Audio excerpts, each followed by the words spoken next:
Hey, what is happening? It is Iron Hitty in the old Games Corner Classic Game Roulette. And time to get back to Apollo Justice Ace Attorney. Let's go. And not to mention, we are almost at the end of this thing. So, despite everything, we're still in the long haul for this. That trial 7 years ago was the beginning of it all. This I know beyond a doubt. The mysteries of the past work their magic on the present. But you'll soon be finding all of this out for yourself. Which of Magnifique Gramarye's disciples pulled that trigger?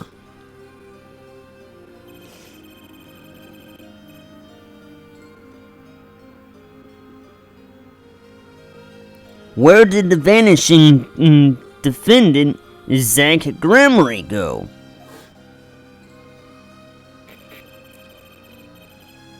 What dark truth lurks behind the forged diary page? And what about the girl who was left behind?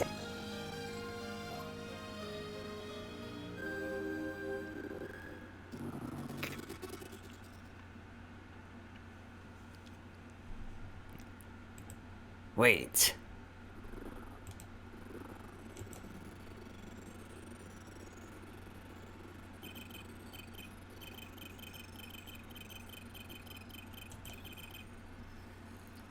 The past left us in these 4 keys to unlocking the truth.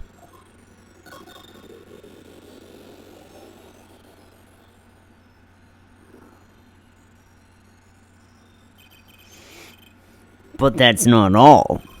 There are 4 keys in the present as well. And when all the questions have found their answers, the final trial will begin. But first, you must chase the truth through then and now. Think of it as a game. Oh yeah, so meta. I, Phoenix Wright, will be your guide through this game. A terrible trial saw me present forged evidence. It ended half finished when the defendant vanished. What became of me after that? As your investigation proceeds, the answer will become clear.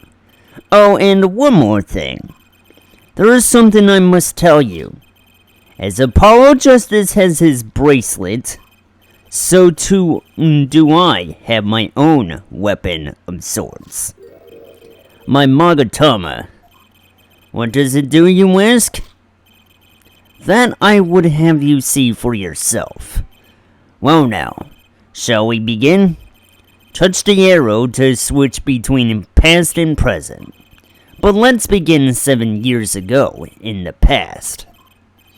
It is right after my trial came to an abrupt end. Now that you know the game, let's play.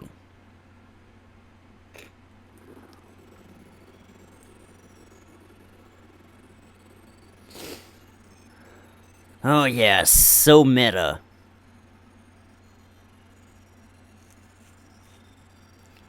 We first go to here.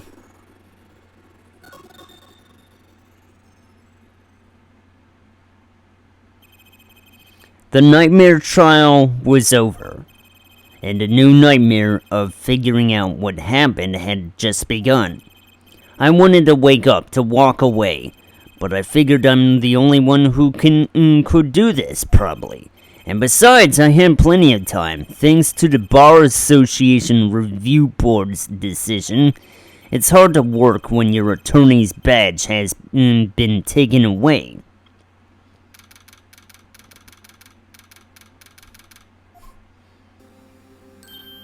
Oh, morning, Danny.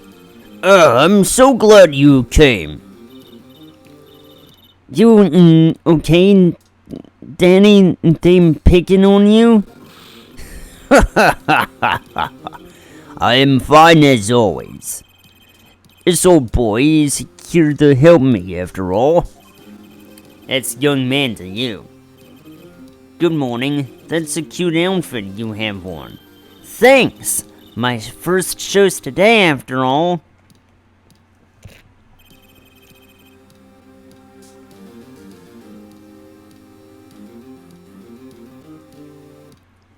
Ugh. 2 weeks had passed since then. I called her into my office.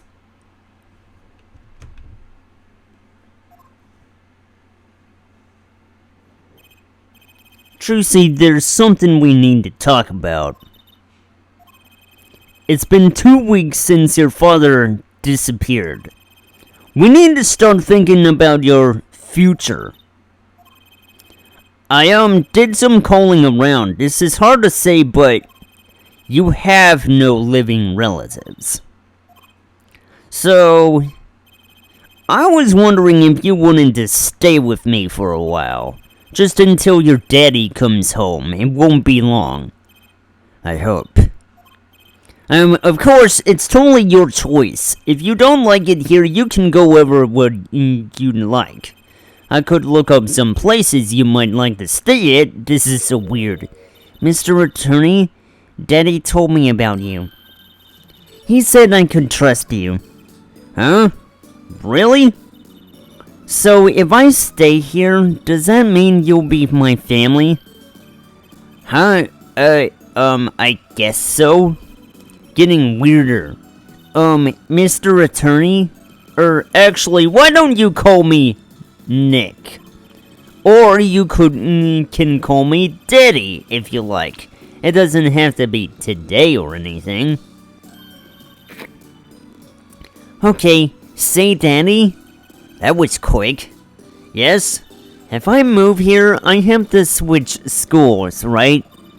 And I was thinking, I haven't paid my lunches for my last school for the year. So, thanks, Daddy.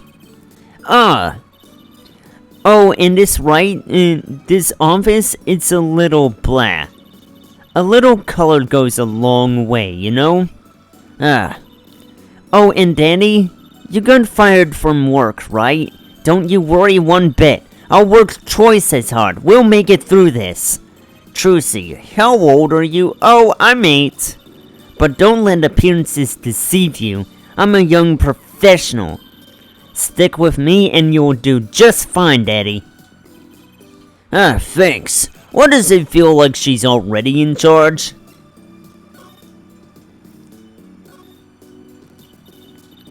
So, Danny, you got fired from being a lawyer, right? You could have at least look aside or something when you say that. It's actually kinda hard for me, for Daddy. Oh, I'm sorry, Daddy. Wait, is that foolish pride? My other daddy always used to talk about that.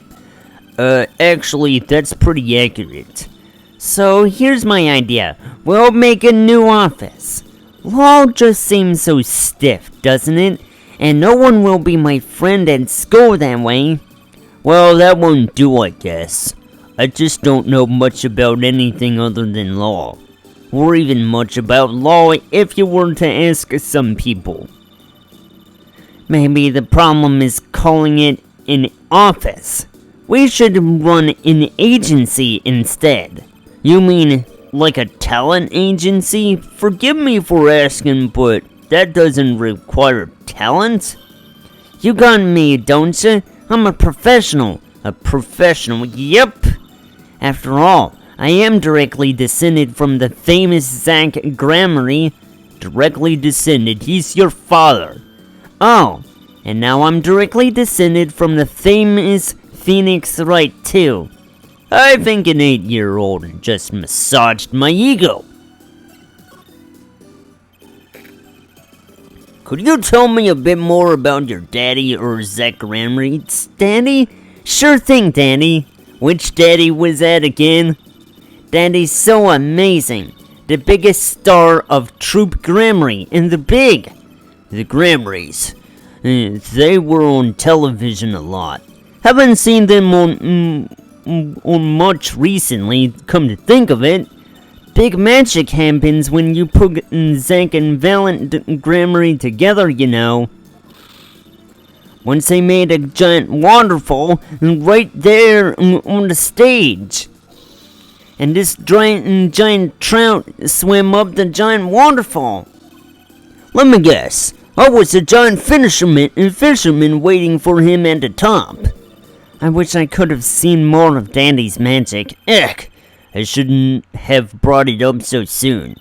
I wonder what will happen to me with Daddy and Mommy both gone. Mommy? Yeah, what about Mommy? I haven't heard anything about Trucy's mother. But I have my magic, and a great daddy even if he is unemployed. You know, I think things are going to be okay.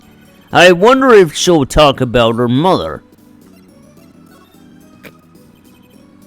So, Trucy, you're a professional? Yes, it's like that thing they say. Baby frogs grow up to be frogs? They say that? I always thought it was funny, though. What was? Aren't baby frogs called tadpoles? Maybe they thought it would be easier to understand in that way for kids. How stupid. Right. So in conclusion, you're a professional magician, Trucy. That's right. Well, wanna see a trick? You're going to do a magic trick. Yeah, show me now. Actually, I would like to see your trick. The future of the agency depends on it, after all. That's the spirit. Ready? Here goes. Ta-da! Hey, folks, it's Mr. Hat. I gotta say, it's good to be seen. Whoa, that was startling. The amazing Mr. Hat. Isn't he great? Your friendly neighborhood Mr. Hat at your service. He certainly makes an impression, doesn't he? I'm so glad you like him, Daddy. Through my routines do get a bit heady at times. Ha! Get it? Heady! My friendly neighborhood Mr. Hat nearly gave me a heart attack.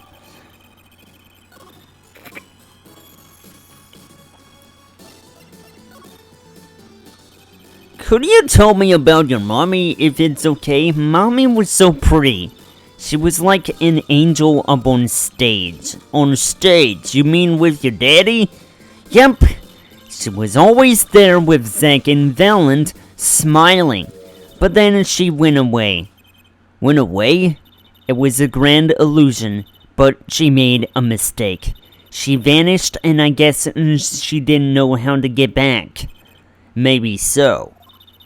I cried then, a lot. That's when Daddy gave me this. Here.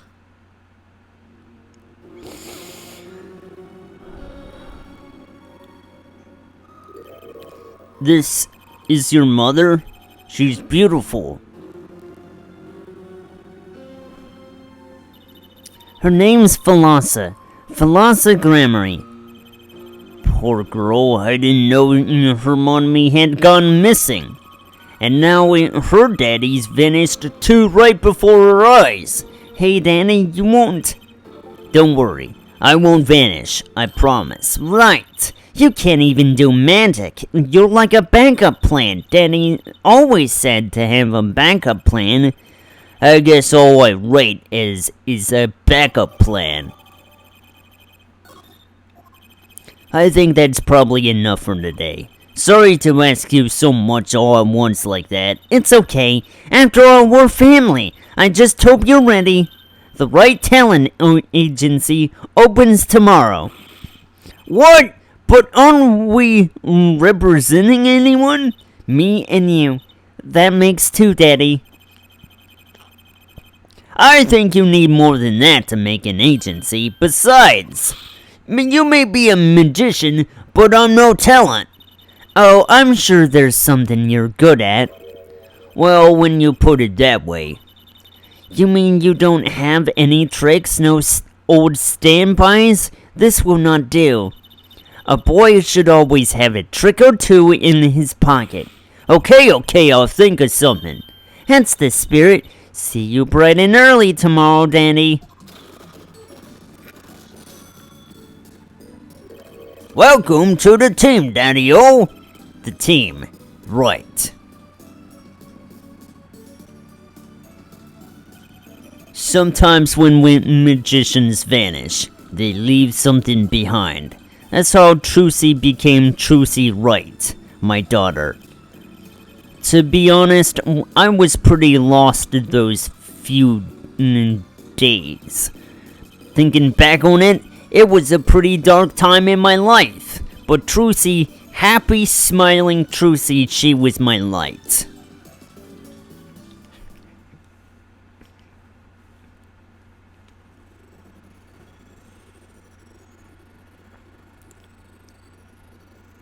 And thus, a chapter is closed.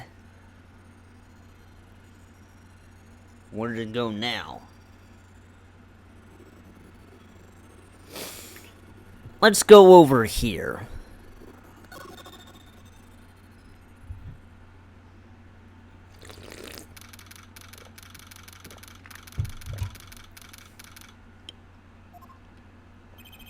Didn't think I'd be back here for a while.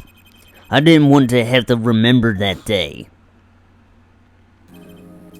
Though I deeply regret having to declare a verdict in this way, this trial is over. Your Honor? Yes, Mr. Van Zandt? There is one thing I wish to make clear. Today in this courtroom, you cannot declare me guilty. What are you talking about? I am talking about this! Mr. Igmar! The defendants escaped! Find them! Quick! Bailiff, close all exits from the building! On the double! He must not be allowed to escape! When I came here on that fateful morning, I still had my badge. But now, like an amputated limb, I can still feel it itching. Where do I start? I don't even have the authority to investigate. Hey, you there, sir!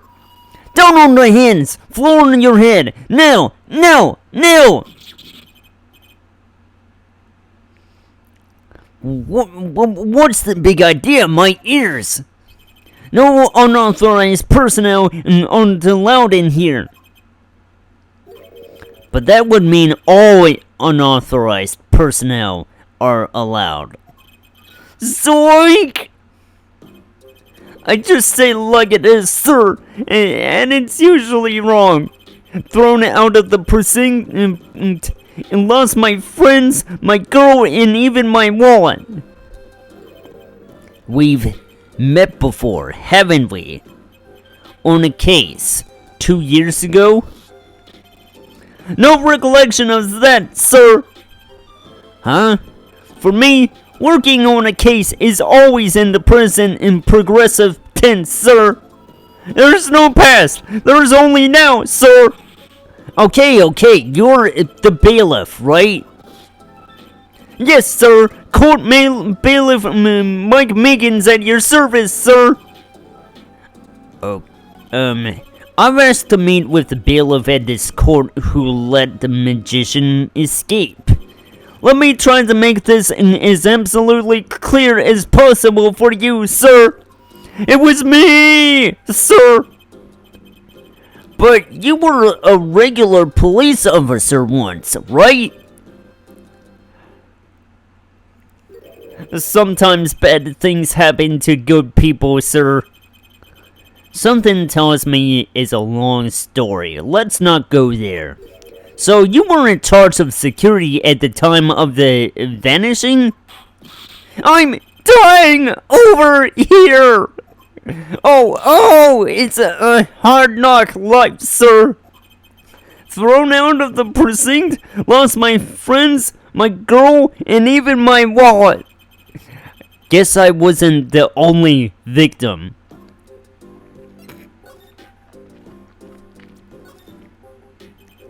The last time we met, you were a police officer, right? In fact, you're still wearing your uniform. Sir, I wish I didn't have to tell you this, but last year tragedy struck a rising star at the precinct. I lost my case files 4 times in 3 days. They fired me! It takes real talent, actually. They don't know what they're missing. So here I am, sir, first to start from square one, a lowly bailiff. But your uniform, I took it with me as a souvenir the day I was fired. That can't be legal. So you were the one who let the magician get away that day.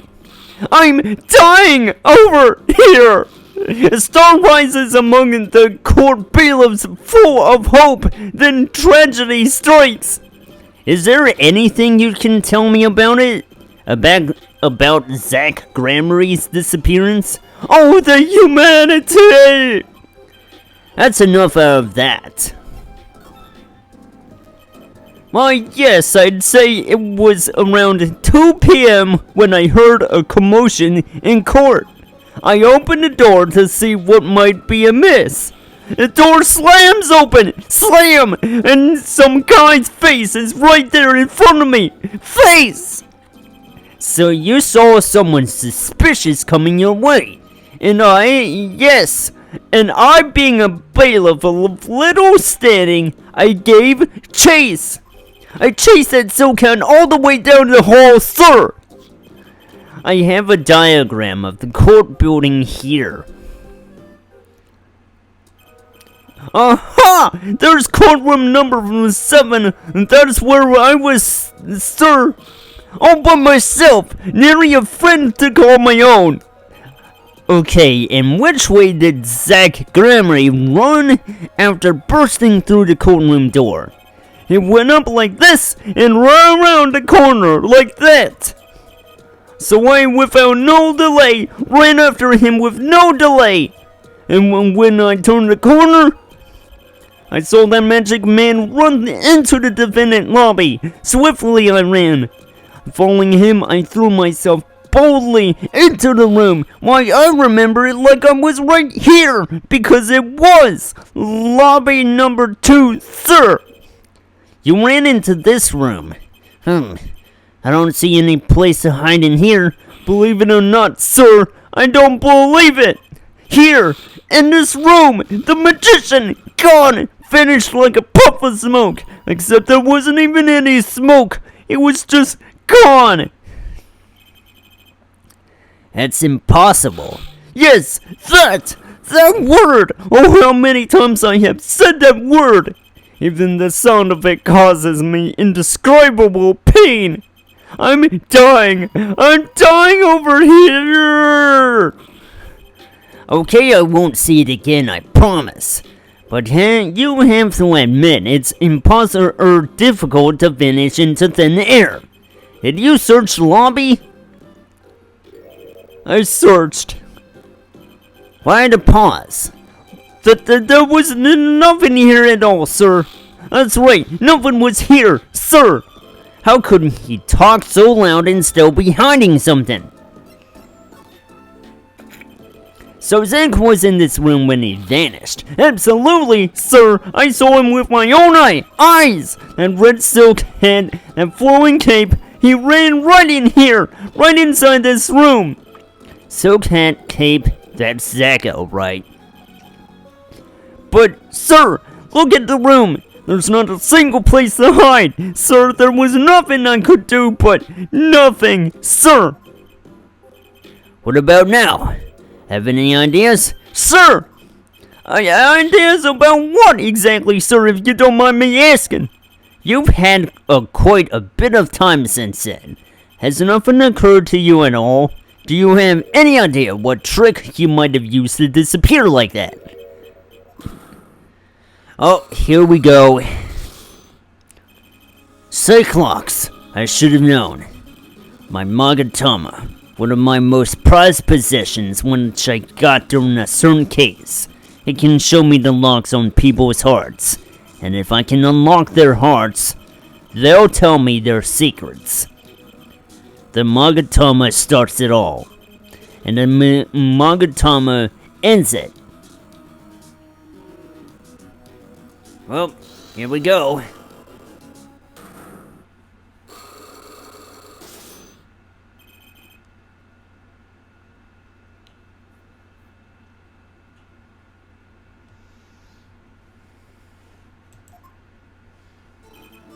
Okay, Mr. Meekins, what do you know? Spit it out.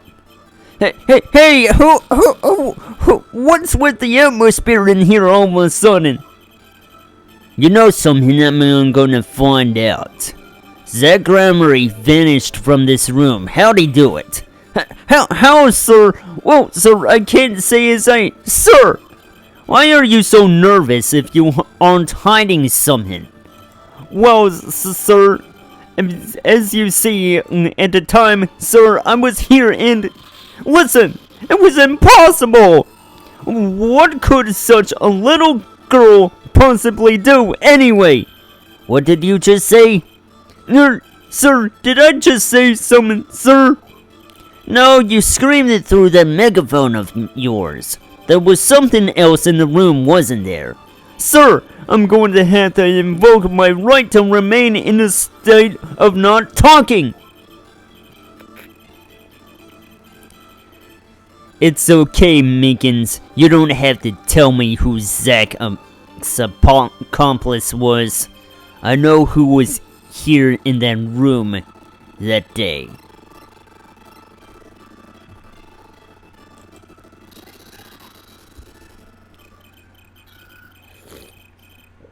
Sir, I've never seen that girl until just the other day. Mr. Meekins, I'm not buying it. Sir, that day she was here in the room, sir, but he wasn't. You mean you chased her into this room, not him? Sir, in my days as a police officer, literally days, I learned a thing or two.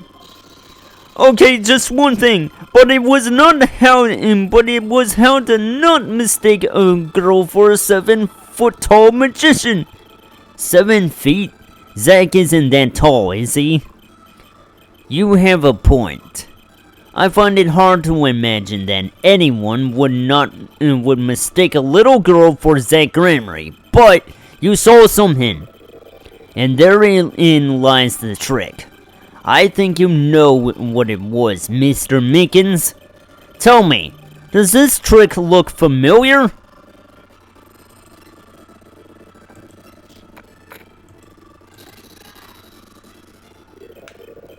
What's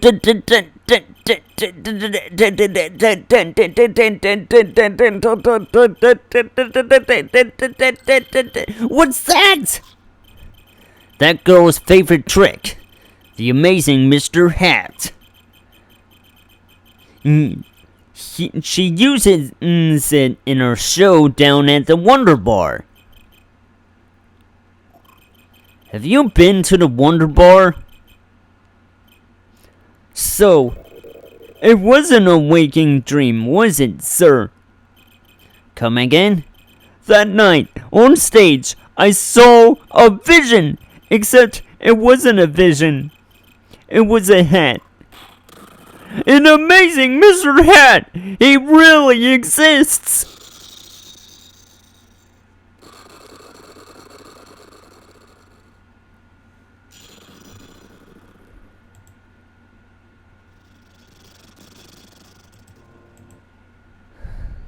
Okay.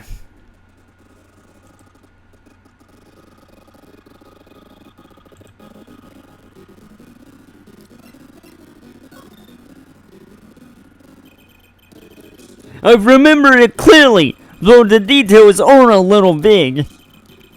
Zach Gramarye exited the courtroom. I gave chase and cornered him in the corner room, sir. Zach Gregory, don't even think you can escape Meekins. Down on your hands, floor on your head. Hello? Something the matter, mister? No, that is... Sir, I'm currently chasing a suspect, sir. Zach Gregory, do you know him? Oh, I love Zach Gregory. His magic is the best. I'm his biggest fan. I see. That's why you're wearing that costume you're wearing. Anyway, that very same Zach came into this room. But no one's been in here except me. But he has to be in here somewhere. Under the sofa, in the trash can, behind the painting, under the rug.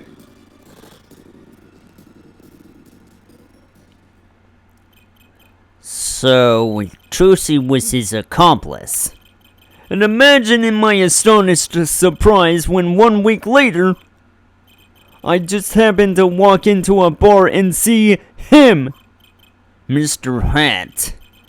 I couldn't believe my own eyes. For a while, I thought it had all been a long dream. A dream that lasted a week? But it wasn't the magician who disappeared. It was Mr. Hat.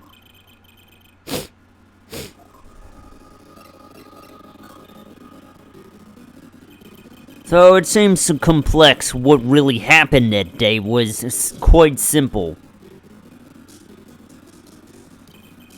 We're standing by the door, and out came Zach.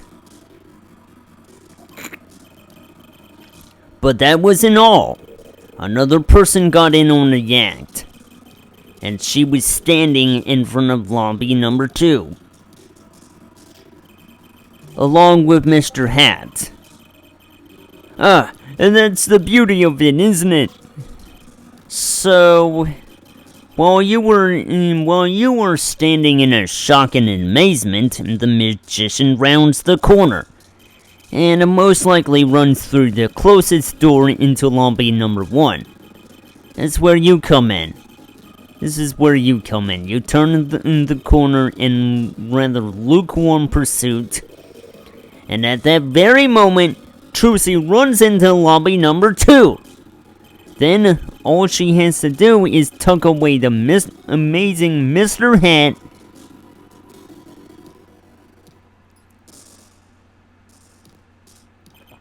Sir, I only lost sight of him for the briefest of moments. Then I saw that cape, and Zach Gregory's red cape floating like a cape. Astounding, sir! All my days of posing queries and making inquiries and tracing quarries wasted. It was as if I could see them melting away like an ice cream cone left by the side of the road to die. Of the scattered remains of a messily eating chocolate parfait. Such sweet sorrows. I'm sorry. I had no idea how much you'd suffered on account of this case. It's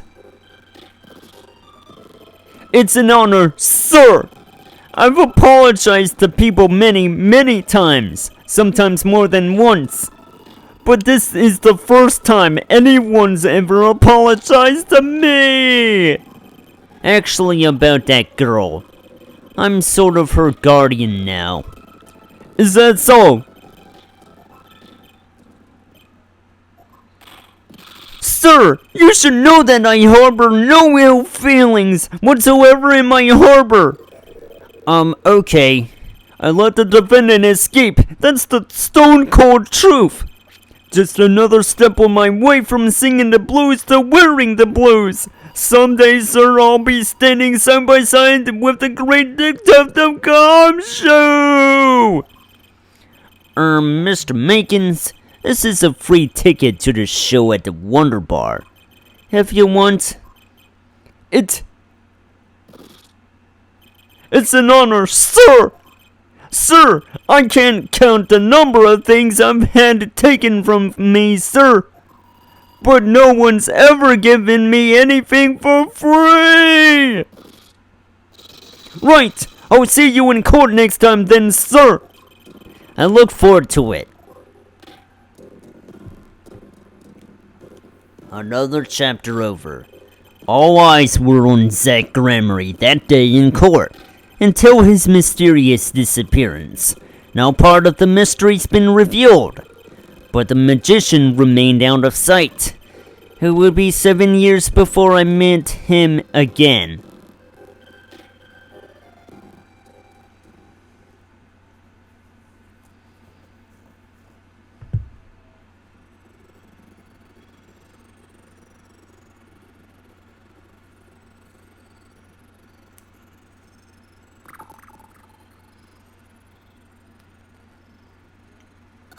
And that 7 years later would be then.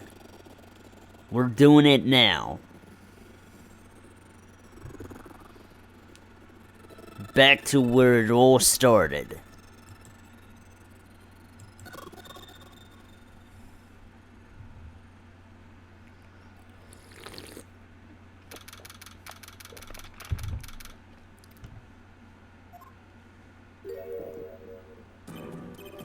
I'll be taking my leave now.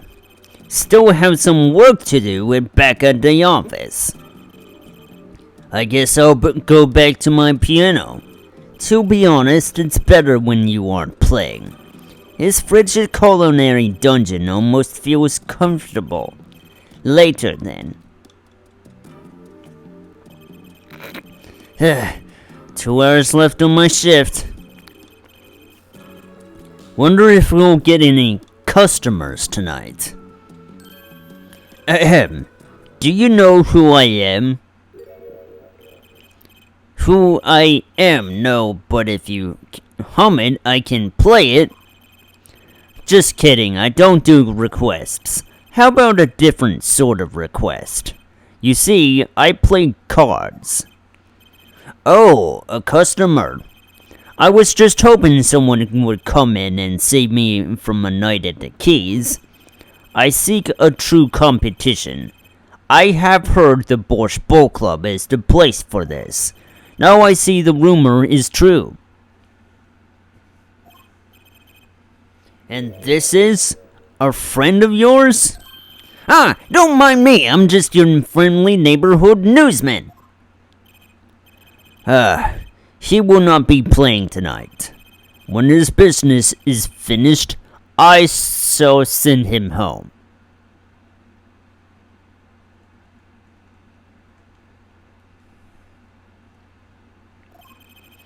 This competition will be between us, no others.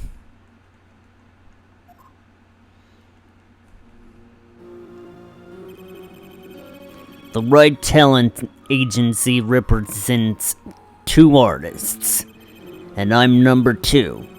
I play piano, or sort of. It's actually just a front for my real talent, which is playing poker.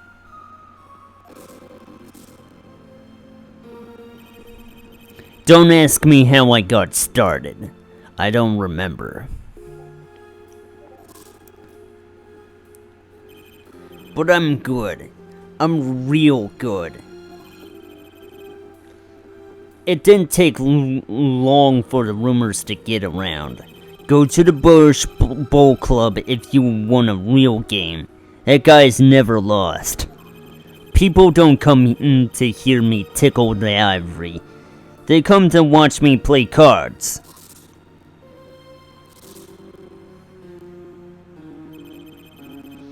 Is this a seedy poker club? No, it's a restaurant. We don't play for high stakes. There's no money involved. But real players carry cash, and they're always thirsty. It's a handy source of income for the club owner. And let's compete. I'll take you to the room. The hideout. Yes. But before we go... Yes? Allow me to introduce myself. My name is Shoddy Smith. Oh, and I'm Spark Brushel, news reporter. Oh, I'm... No, Phoenix Wright. Huh?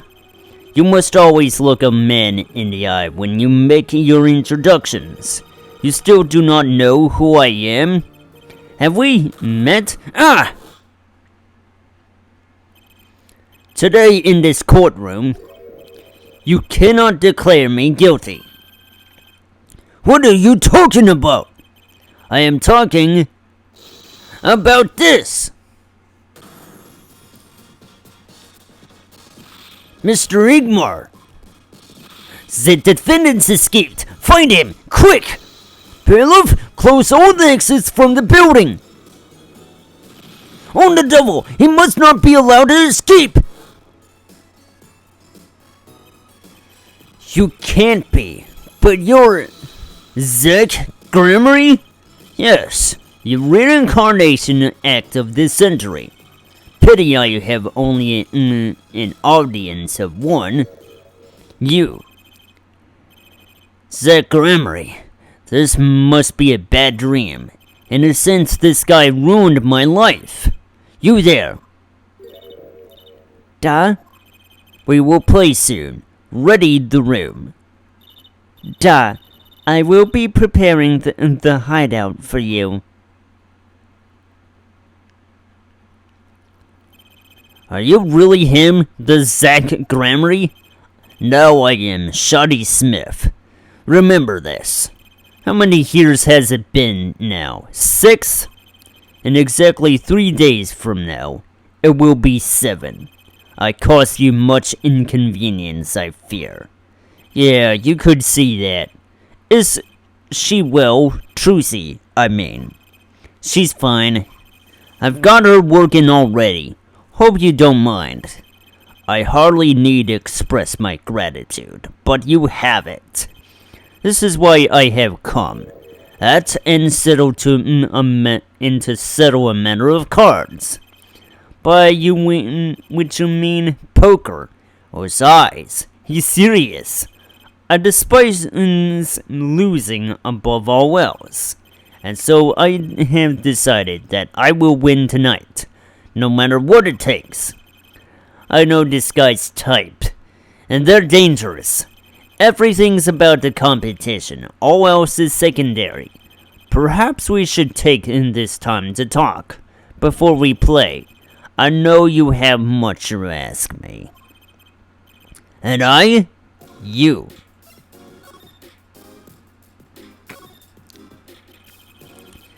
We competed that day 7 years ago too. Ah, yes. You must have been surprised. Called to the detention center out of the blue. 2. 1. Showdown time.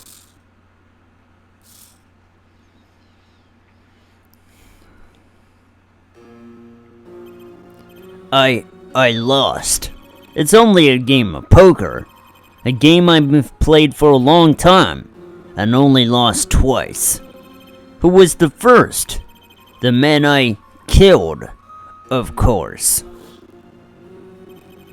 You choose your defense attorneys by playing poker. Some are hired, others fired. When you compete, you see a man's true nature. You know what I speak of. I know that you do. Trucy's power? Trucy? She is in a class of her own.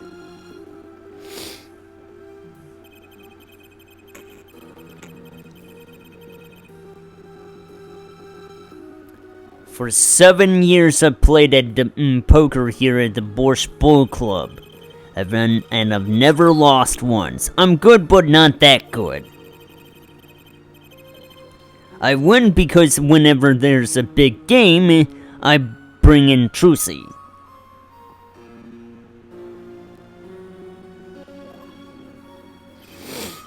And she sends me signals.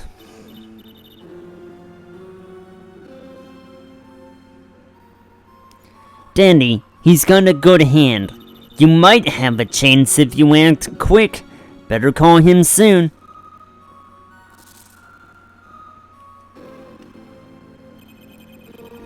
Can you tell me what her power is? Judging a person's thoughts by reading their reactions is a staple of performance magic. But those of Trucy's line possess far greater skill. Her line? Recall you were the second man to whom I've lost. Magnifique Gramarye. That was the first time I learned of this power, as you call it. Wait, so you're saying her power is genetic? It's just in the Gramarye blood or something? Blood.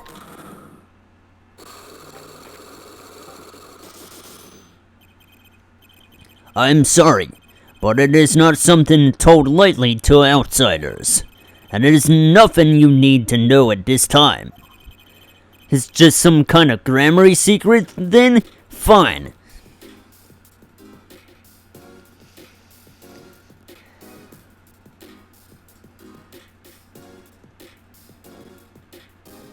Oops.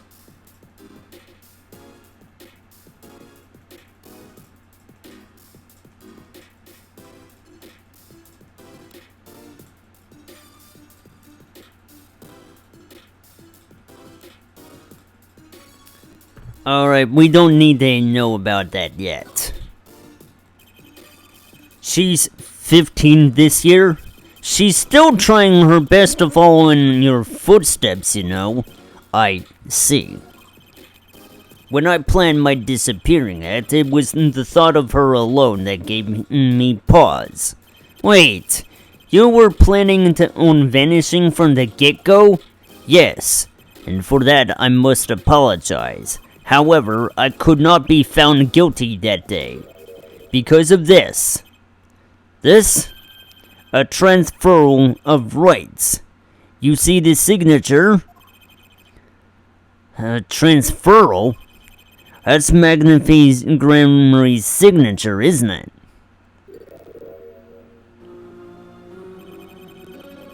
I hereby give all rights to the secret staging and performance of my magic to the recipient named below. And the recipient's name is you, Zack Gramarye. Yes, it is I. Wait, this page looks torn. You recall the diary, yes. Yes? First, take a close look at this diary.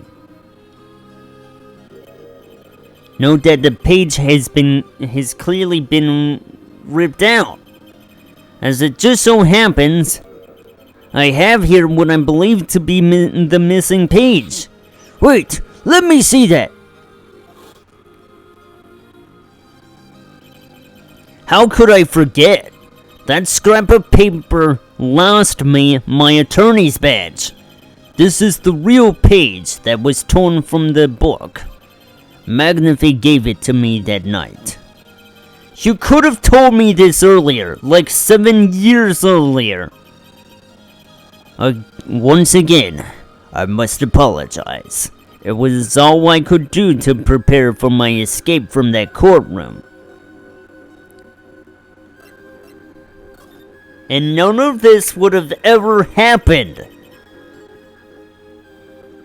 The greatest of Magnifique Gramarye's illusions are true art.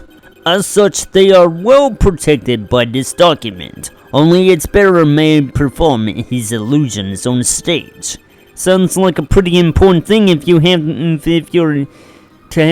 his disciple as the rightful heir to his art. I too wanted a rightful heir. Rightful, I'm sure you know who I chose as my successor. Your daughter. That is why I have risked all to come here tonight. Brushel. Sir, here you go. What's this? A letter passing the rights I have inherited to Trucy. I would have you sign here as a witness. But I'm not a lawyer anymore. And you wouldn't need a public notary besides. I may not look it, but I'm a certified notary. You are? By day, I wear a notary's glasses and hunt for news. Also, by day, I wear a reporter's glasses and notarize. When I take off the glasses, I can't see very well. Your signature, please. This is the first reason I have come here tonight. I finally figured it out. Now I know why you've come out of hiding only now. It's been 7 years. You would see that. Precisely.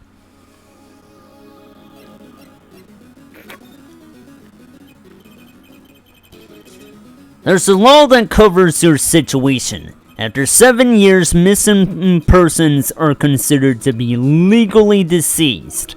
So if someone were to vanish from the face of the earth 7 years ago, they would lose all rights as a living person and after 7 years from that day. Not to mention all of their possessions. Exactly. Which is why I am here. I risk showing my face in public for the sake of this document before my 7 years are up.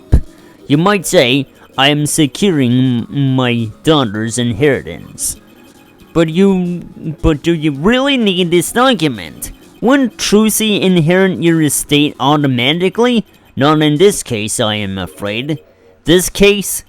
Yes, I received the performance rights from Magnify Gramarye.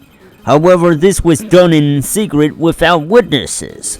Before Magnify died, 2 potential successors to his repertoire were named. Myself, Zach Gramarye, and Valiant Gramarye. Not Trucy. I see. So you do need this document. I have known Brushel since before I vanished. He is a man I trust. Now only 3 know of my rebirth. I took the liberty of looking into Trucy's background and found you had no other close kin. It is as you say. Okay. I was kind of hoping he'd say something about the mother at this point. I know everyone else, but Trucy's mother is a mystery. Perhaps it's time to present the locket. This person in the photo is Trucy's mother. How did you come by this? Trucy showed it to me. She said her mother was gone. Then it is so. Huh? She is gone. What more is there to say? Lots? I know. Whoa, you're still here? According to my in-depth research, Trucy's mother, Magnify Gramarye's only daughter. End quote. What? Magnify's daughter? Is that true, Mr. Zank? Brushel, you say too much. What? Why am I the bad guy? Why? Zack decked him. In any case, Mr. Wright, this discussion is over. Thalassa Gramarye. She's the most mysterious of them whole lot. I need to gather me some more evidence, clearly. Well, the prelude may have been longer than the main attraction. Shall we begin our game? My final competition? Final why? As you said, I have come out of hiding today to make this document legally binding. Once that is done, I shall slip once more underground without seeing your daughter? It would be best if I did not. 7 years ago we played. 7 years ago I lost. I already lost to Magnify. I do not care to lose to another. and I have heard that you never lose. It's just a rumor. Yes, for it is impossible to never lose, unless one has an ace up one's sleeve.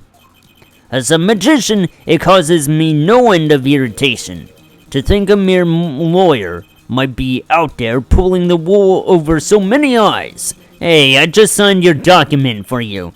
Maybe you could try lightening it up? Lightening up? That was that. This is this. For my final competition, I will destroy your perfect record, Phoenix Wright. This will be my final performance. You are warned. Sky's beyond serious. So much for a fun evening of cards. Brushel, you may leave. Ah, but it's your last game. I mean, what a scoop. I punch and I punch, but still it is not enough. I just remembered a future prior engagement. Toodles, gentlemen. Oh, and nice meeting you, Piano Man. Then let us begin. Dealer? Da? You will be witness to our voting competition. Da. It is honor for me. Why haven't I seen her around here before? Ah, that reminds me. I saw a familiar face as I entered this restaurant. He did not seem to notice me. However, Gavin, I believe he was his name. You know him? After a fashion. Listen, Phoenix Wright. One can learn much from a true competition. Remember this. The Grammary Power. I was close to understanding it, but I needed more, and I knew where to get it. Trucy's mother. I didn't need to meet that reporter again. That was clear. And one other thing. From the moment my final competition with Zack began that night, a name was running through my head. The name of a man now in prison. A name Zack Grammary knew, but how and why?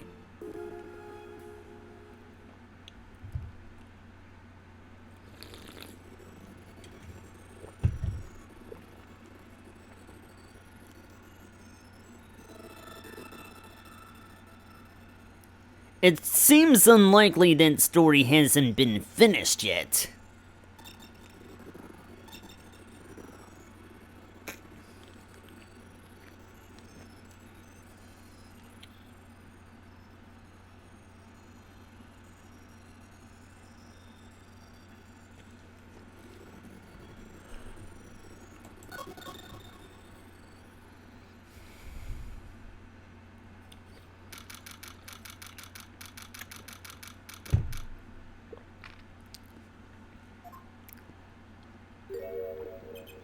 Well, isn't this an unexpected surprise? What errand brings you down to my cramped confines? Gavin. Is this your idea of revenge, Phoenix Wright? Revenge for the events that took away your attorney's badge 7 years ago? My past is like my logic. Straight and true.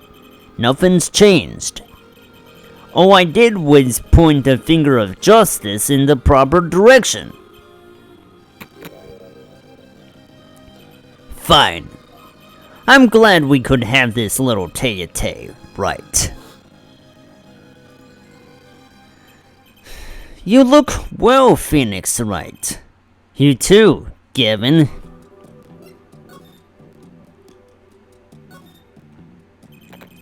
Life has been full of surprises for both of us. I've no doubt you never expected to lose that attorney's badge of yours. And I'll bet you never expected to wind up here. Shoddy Smith was the name of the man you killed. Did you know who he really was? Who he was? Zack Grammary. You know, the defendant. I remember him, of course.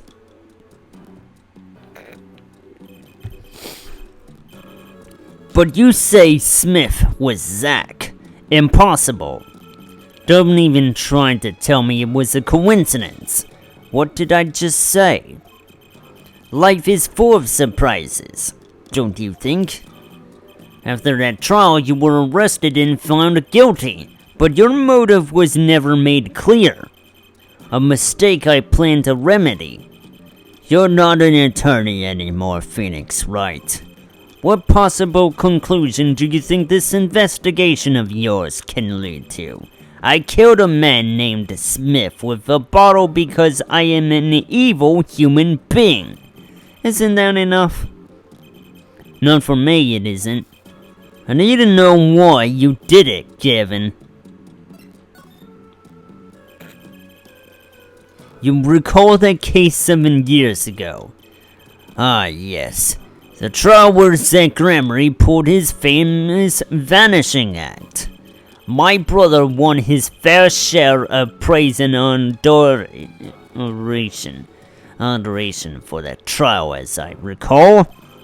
Genius prosecutor reveals crooked attorney, was it? That was when I met you, wasn't it? Was it now? The Bar Association Review Board voted unanimously for the strictest punishment. Unanimous, save for one dissenting opinion, yours. As it was my brother who was responsible for putting you in that position after all. For 7 years we've been friends. And yet, I still don't understand you. But right, your friendship toward me was never pure. You suspected me then, as you still do now, don't you? Honestly, right now, I'm not sure what I think. You didn't just brain a guy with a juice bottle for no reason. Tell me why you did it. Persistent, aren't you? I came here because I remembered something. The night of our game, Zack Gramarye mentioned your name, Gavin.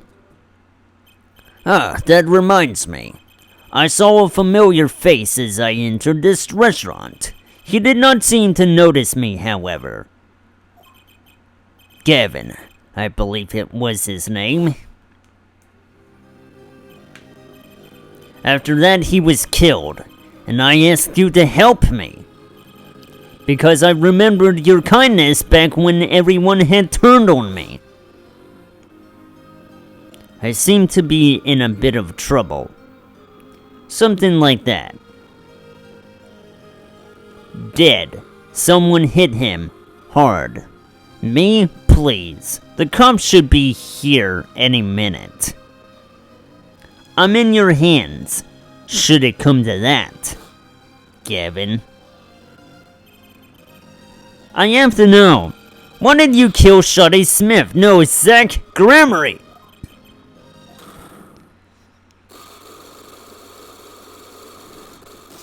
Uh-oh. Whoa. I've never seen psych locks like these. Dark, cold, full of despair. Can I even unlock these things? Something wrong, right? No, it's nothing. You shouldn't push yourself so hard. Life is to be taken easy, you know. He's doing his nails. Okay. Guess that's the end of that.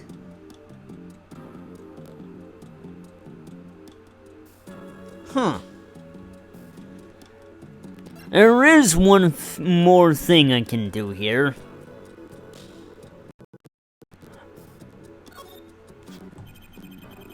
You're thinking what self-respecting man would use nail polish?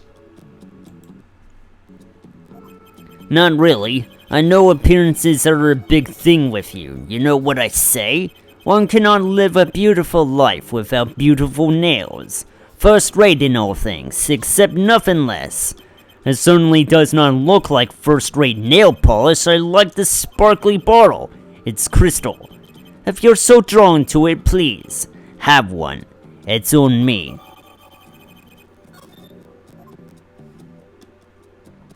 Well, that's all one can do right now.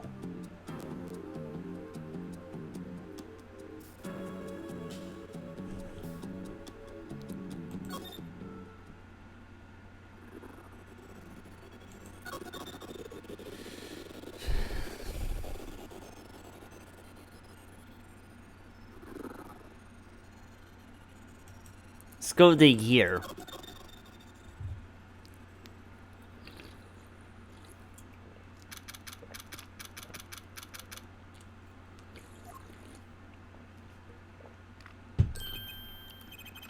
I figured you'd come here sooner or later. I decided on sooner. Drew Misham, was it? I haven't done anything illegal. And I didn't come here to whine about past events. I wanted to ask you some questions. I suppose you have that right. That day, the entire court descended into chaos. Only you stood still, your eyes calmly watching. I admit it made quite an impression on me. I'm used to finding myself in outrageous situations. Phoenix Wright, was it? I'll answer what I can. I'm not sure, but it feels like I'm being watched intensely.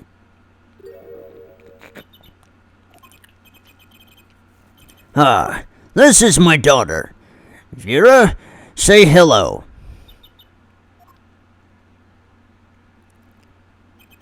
She's gone. Shall we begin then? She seems to have run off, the poor lass.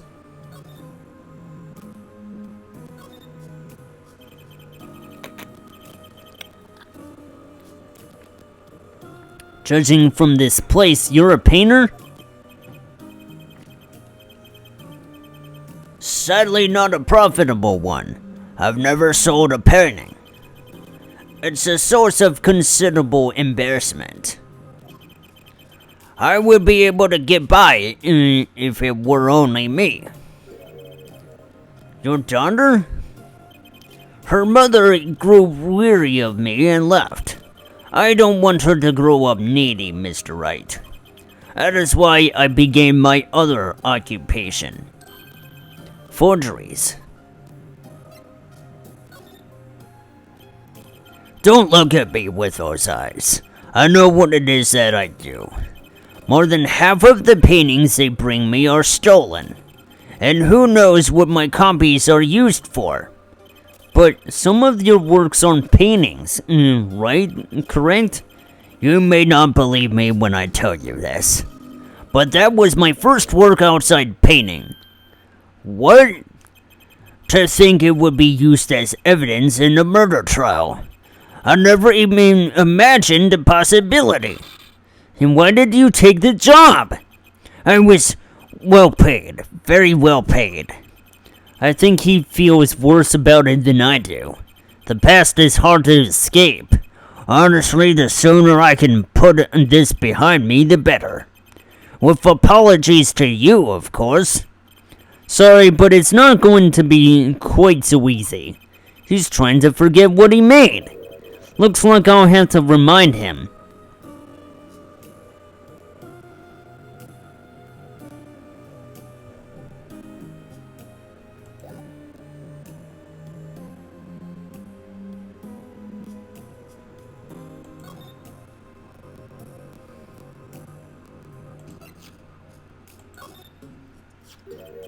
Your work. Don't try to pretend you've forgotten. Sure, all you did was make a copy, but that copy might have destroyed the life of an innocent man. I'm responsible too, which is why I have to know. And you have to tell me. I knew it would be difficult to escape this. And let's talk.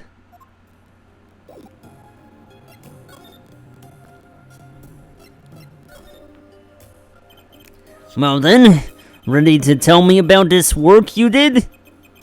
It was unlike anything I had attempted before.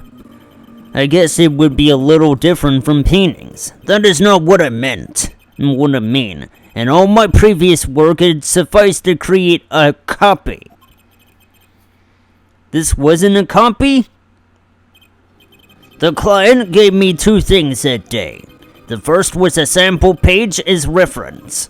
The second, a printed document I can only surmise was written by my client. So you used the real writing as a reference to reproduce what the client wrote. Yes, as I said, it was my first job of that nature. So, who was your client? As I said in court, I do not know. Really? Even for such a suspicious request? If it was me, I want to know as much as I could about the requester. I never met them. Not personally,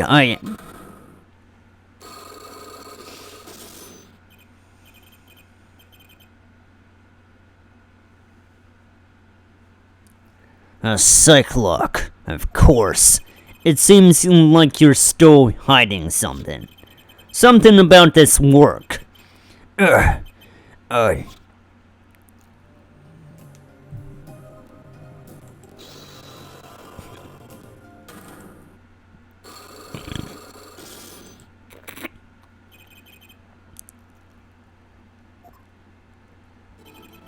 Let's hear it then. What are you hiding from me, Mr. Misham? I'm sorry, but I really don't know. I never met the client. True, when I asked the client's name, there were no Psych-Locks in sight. Regardless, you're hiding something. You have to be, otherwise it wouldn't make any sense. Why are you doing this to me? Well, I've made my stand, no backing down now. So what's Mission hiding?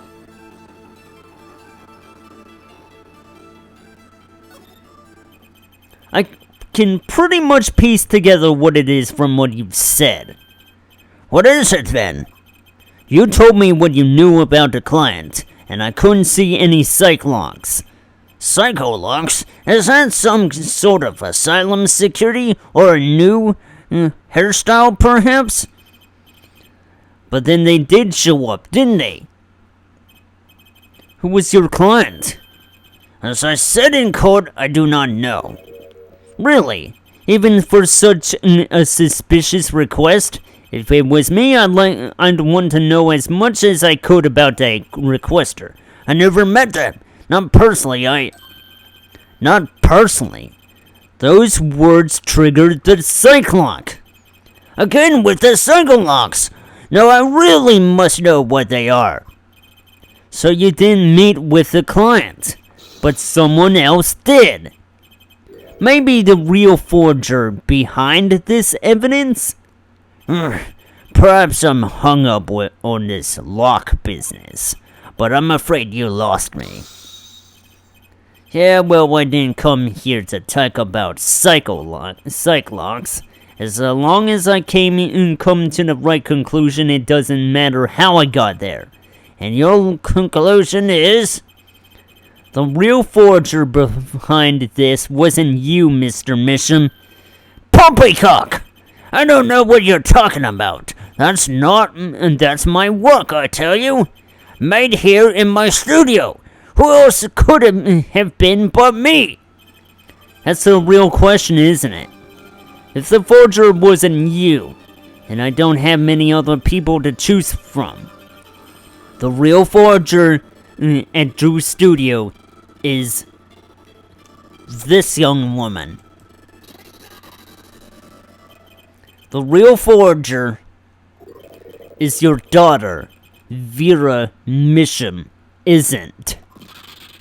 Ridiculous! My daughter's only 12 years old, Mr. Wright.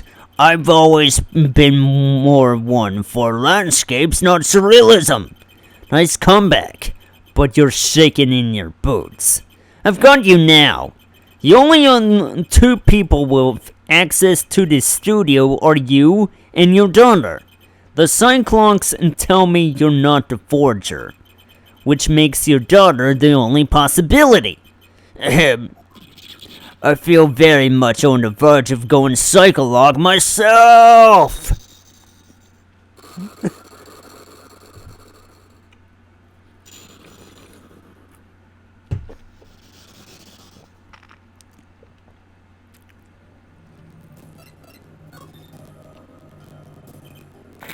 I don't know how you knew, but you're right. The one who made this page was my daughter, Vera. Not I. She's only 12, a genius, you might call her. A precocious little girl outshining her father. There's been a lot of that going around recently. I let her play in the studio, and she watched me. She taught herself in that way. The drafting tools and analytical devices I bought when they became necessary. And my little girl's playthings, now. Do I detect a bit of fatherly pride? So Vera was the one who made this page. Would she know who the client was then? Actually, the client came once. Here, to the studio. What? Why didn't you say so sooner? But their face was covered and they did not want to talk to me. So they talked to your daughter? I will speak only with the artist. The client told me that little girl might know something about him. Okay, what do I do now? Maybe I should talk to her father a bit more. Or is it time to turn my attention to Vera? Mr. Misham, I have a request. Let me guess. You'd like to speak with my daughter. Can I? My daughter has never been one to talk to strangers. She's quite shy. Extremely so, actually. With only one exception. Which was, oddly enough, it was that client. I left the studio while they talked. I returned when they had finished and she was laughing. It was the first time I'd seen anything of the sort. Please, let me speak with her. Alright.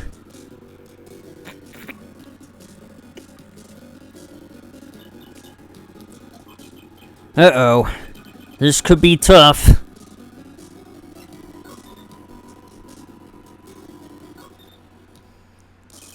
Vera, was it? I would like you... Would you like to have a friendly chat? I'm Phoenix Wright, ex-lawyer and pianist. I'm still looking for the keys that say Do Re Mi. Can't find them anywhere. I'm no good at this.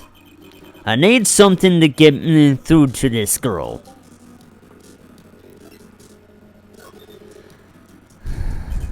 Vera, was it?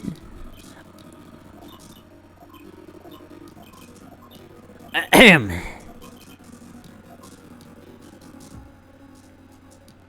That's no good.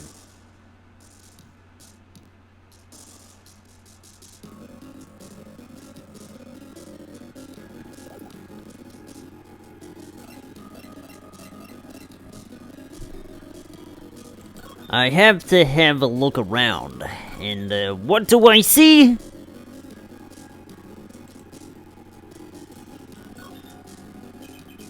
Maybe I'll just slide on over here for a closer look.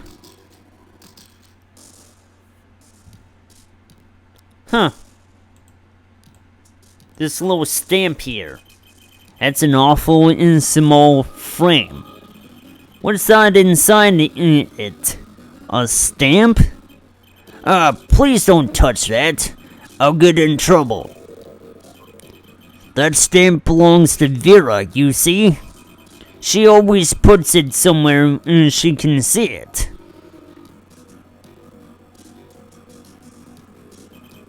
That's Zack and Valent, the Gramarys, isn't it?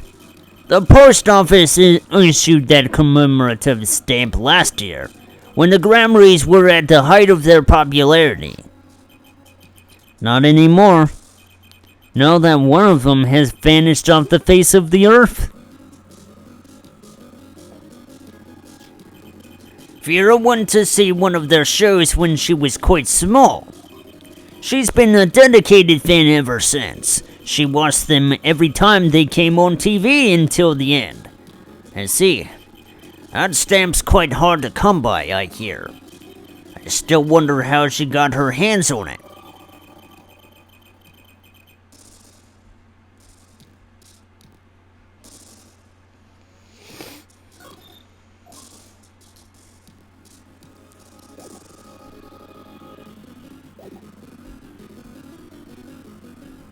I wonder if this will do anything. The stamp I, got. And then, there's this. My stamp. Hey, she spoke. She can talk. Yeah, so this stamp. How can I keep her talking?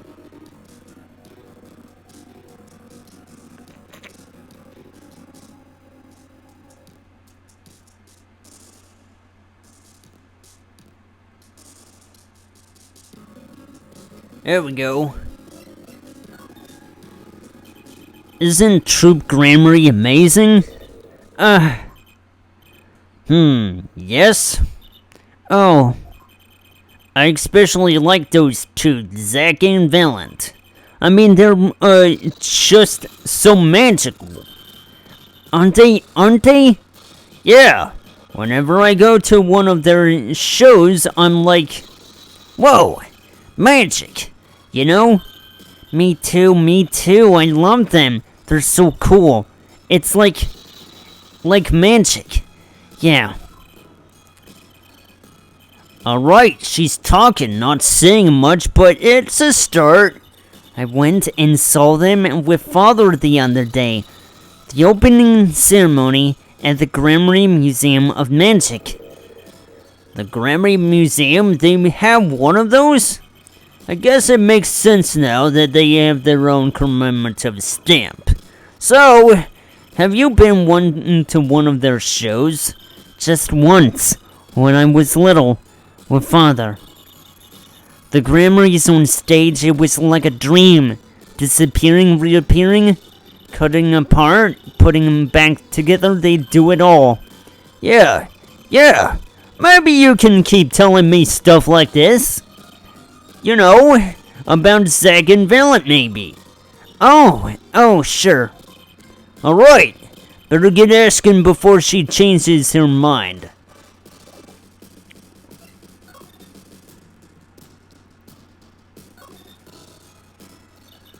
I don't go outside much. I like to paint in here. Why don't you like the outside?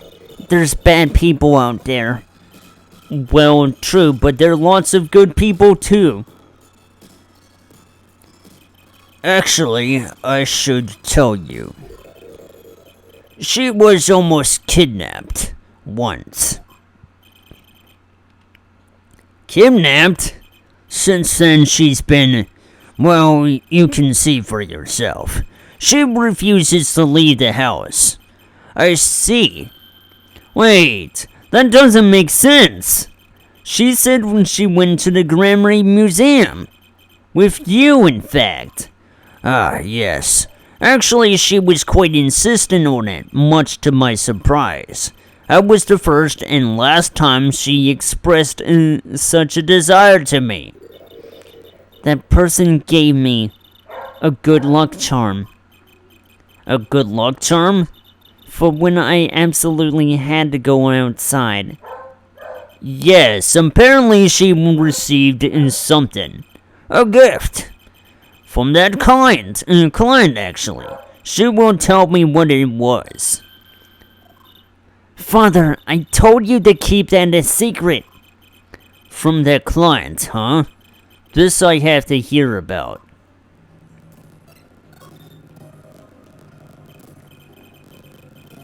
So your father tells me you're good at painting all sorts of things. I really like painting. A lot. Father is always very happy when I paint him exactly the same. So you did this too? Oh, yes. That was my first job. Your first? All I used to do was paint the same thing I saw. But this was totally different. The pen slips in the way the writer held the pen and the pressure on the nib. I had to use a microscope and analyze it on the computer.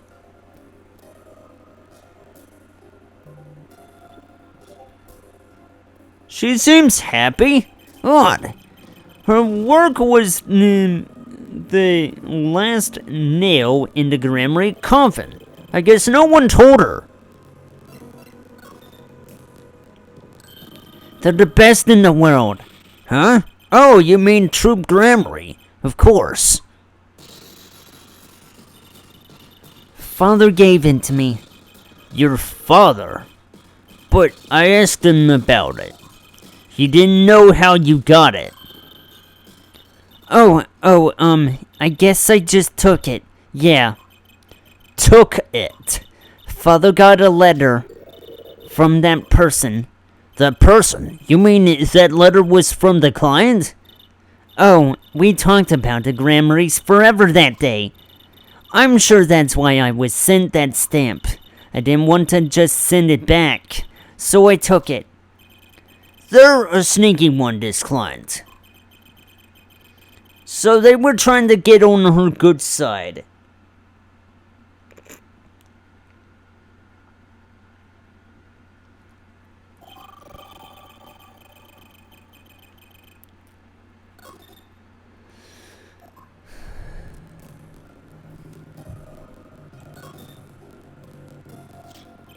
So you met the person that asked you to do this job, and you talked with them. What's this about a good luck charm you received? I can't talk about it. Eh? If I do, it won't work anymore. That's what I was told. Yeah, but I really have to know. Wait.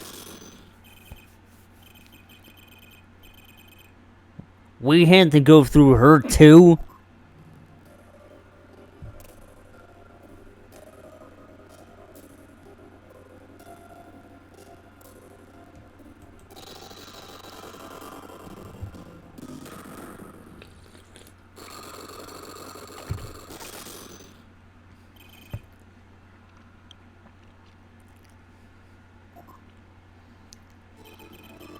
You seem to trust this client.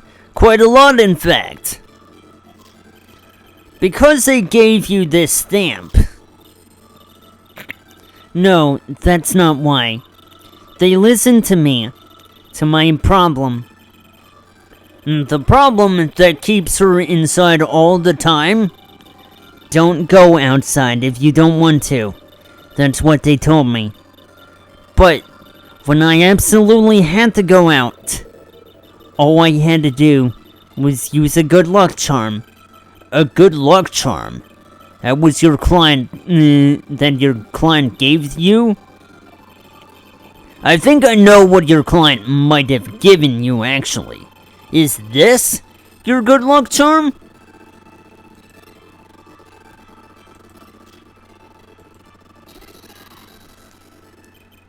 This was what they gave you, wasn't it? The same bottle's over there on your desk. Your good luck charm, right? I heard once cosmetics were once thought to ward off evil. This is a magic bottle. It has the power. Ah, of course it does. I'll just refrain from commenting more on that one. I think I know who gave you that bottle, actually. The one who asked you to do this job. Was this the client?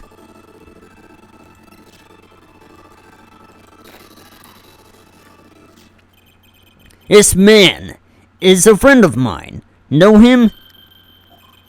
His name is Christoph Gavin. He's a lawyer, actually. I promised. I promised not to tell.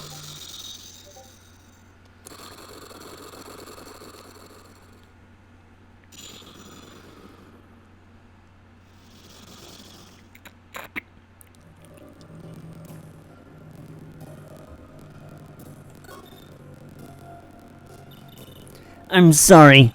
I can't talk any about the client. I promised. And if I break my promise, the spell won't work. I don't need a name anymore. I've got my answer.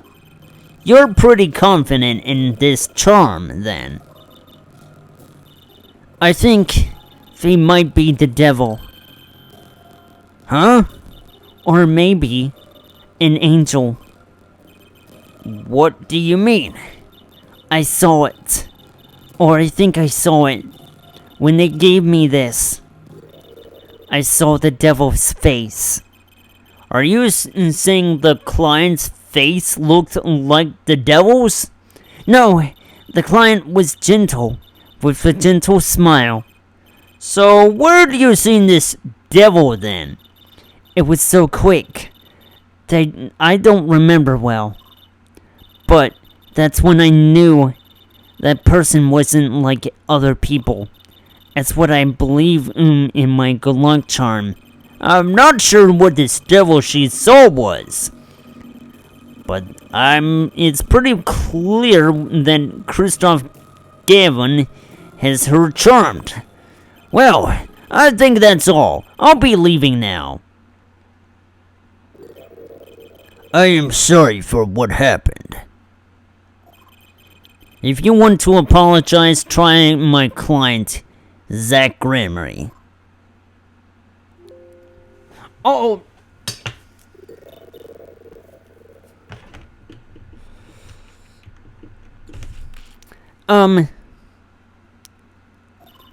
Did I do something bad?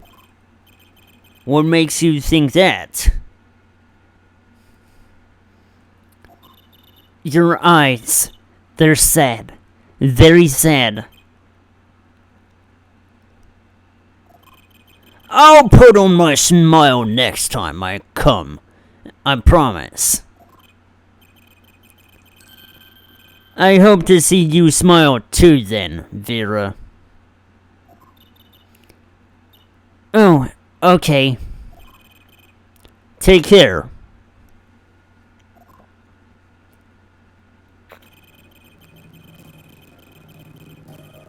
Thinking back on my first encounter with a young forger, I witnessed something of vital importance that day. Of course, by the time I realized it, it was already too late. I mean, certainly not as innocent looking as Anya Forger from Spy Family, but hey, we're at least getting somewhere.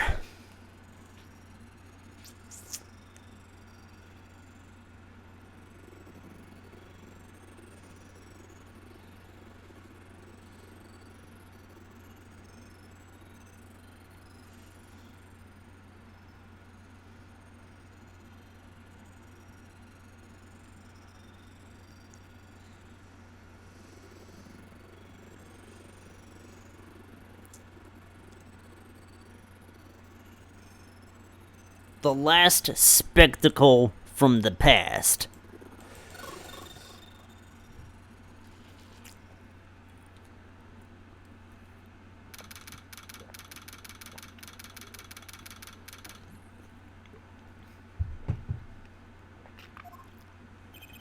What strange sight doth mine eyes behold? Excuse me? Two men on either side of a single transparent pane. Yet it seems fickle fate has switched sides, so to speak. For forger of fakes walks freely, while the innocent languishes within these plexiglass confines. There is no proof that I forged anything, nor proof that I took the life of my dear mentor. Yet, these chains cannot hold me for long. The stage awaits, and what, may I ask, awaits you? A little piano in a cold little hole in the wall. But since you are here, what shall we discuss? The shooting of Magnifi Gramarye, for one. Who pulled that trigger, Valent or his partner Zack? His partner vanished before the answer could be found. If I'm going to get any closer to the truth, this is the place to start. I have to hand it to my partner. He knows how to make an exit. That's talent. Yes, he made my attorney's badge disappear and he never even touched it. Glory's spotlight always leaves someone weeping in the shadows. Yet his very disappearance is itself a revelation. Revealing what? Zack Gramarye killed Magnifi. It's as good as a signed confession. It's certainly been public opinion's take on it. I grow tired of my cage, and the time of my release is near. I must go and prepare. Planning on jumping back into the magic right away? As long as an audience waits with bated breath, there will be Valent. And also, yes, now that my partner has disappeared, Magnifi's repertoire is mine. Valent Gramarye has a tradition to uphold. Is that true? Seen in this light, the trial was quite good to me, verdict or no. And you can pay for that kind of publicity. The suspicion on you hasn't lifted entirely, Valent. After all, you received one of those letters too. You were just as obligated to follow Magnifi's instructions as your partner. So I was, but only Zack Gramarye followed them. Let us not speak any more of who shot what. Now that my partner has vanished, the question is moot. I'm more interested in learning something else, actually. What might that be? I want to know what Magnifi had up his sleeve. How could he coerce you and your partner to kill him? The trick up his sleeve. Perhaps you do not know. Know what? A great magician never reveals his secrets. I didn't think it would be that easy. The audience must remain forever in the audience, bathing in the reflected glow of the spotlight.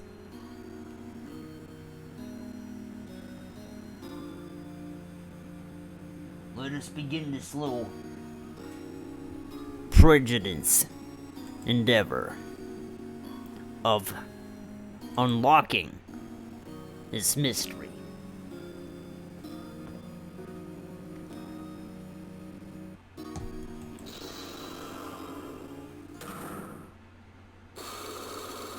I never thoroughly understood why things have to end so quickly.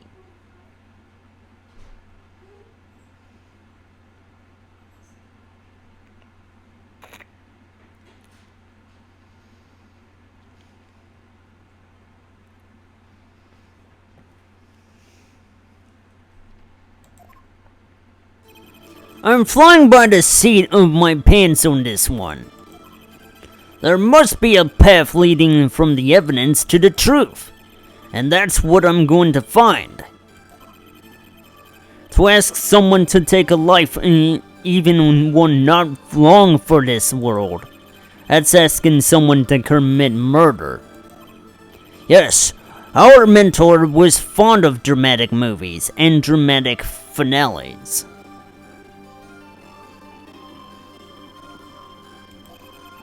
And he got his wish. His life was taken. What weakness could be so powerful as to coerce someone into committing murder? My guess is it was a matter of life or death. Care to explain? Your troupe lived in a world of showmanship. The flashier the better. And flashy so often means danger, doesn't it? Let us make this as painless as possible. If you have proof of this danger, then show it. Let us take a walk on the tightrope. Why, that's one of ours! Specifically designed for your show, I gather. A single bullet, one shot. What are you suggesting? We are magicians, Mr. Wright, not murderers. I'm not crying murder, Mr. Valent. I'm crying something far more tragic. An accident. Zack and Valent's quick draw shoot 'em. How long has it been since those shots were last heard? Was the shoot 'em cancelled because someone might get hurt? Of course. What other reason could there be? Well, it could have been cancelled because someone had already been hurt. Fascinating, my Faustian forging friend. But tell me, what can you prove with a single pistol? Well, tell me what would have happened if there had been an accident. What if one of your bullets took a life on stage? The performance of magic is not concerned with what-ifs. It is concerned with precision. Precisely who do you claim we shot? Looks like I've chosen the right path. Let's just hope he walks it with me. A life was sacrificed so that the show might go on. And this shows who it was. Oh, damn it.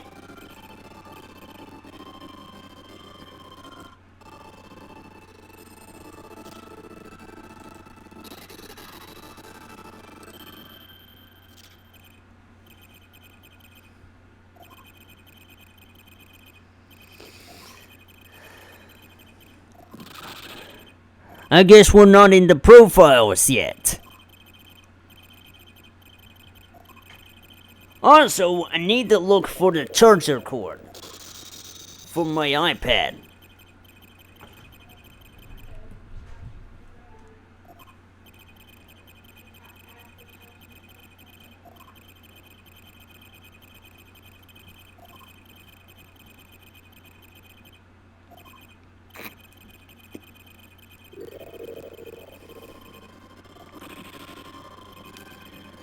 The stream here might go on for a bit longer than I would have intended.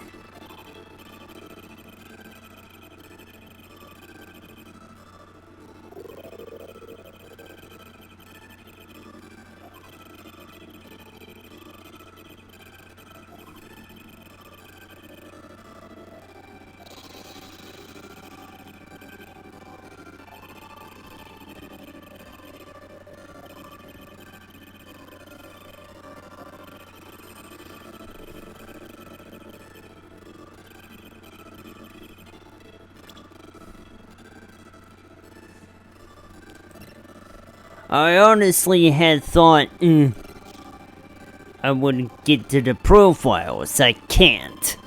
Not here. Alright, this is the one. But that's Zack Gremory's wife and Trucy's mother. The Lhasa, I believe, was her name.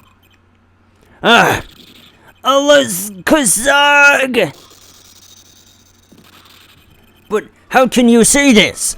How can you say she was struck by one of our bullets?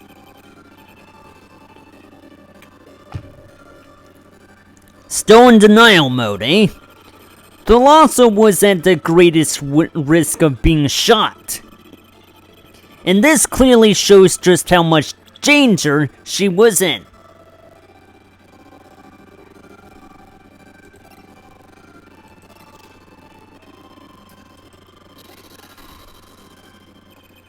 Troop Gramarye's performances were very popular. So popular they even made a commemorative stamp at the height of your fame.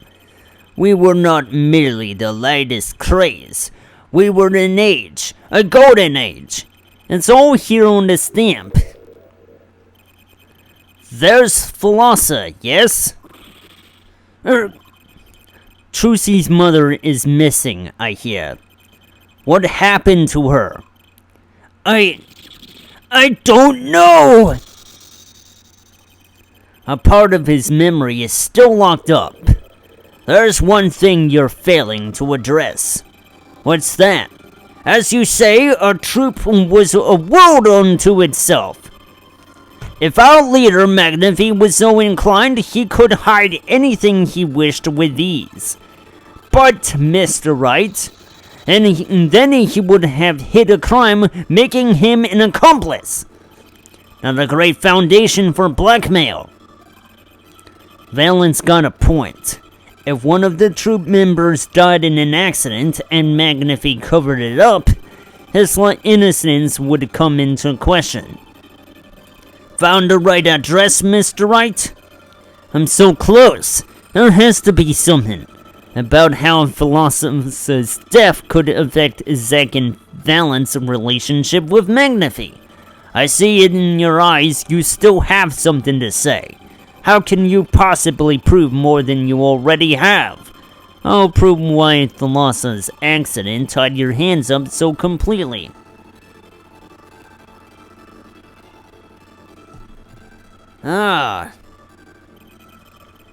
It's going to take a little knowledge of the players to crack this one. An accidental death of Zack's wife tied behind both your hands. And this information proves why Magnify held so much power over you.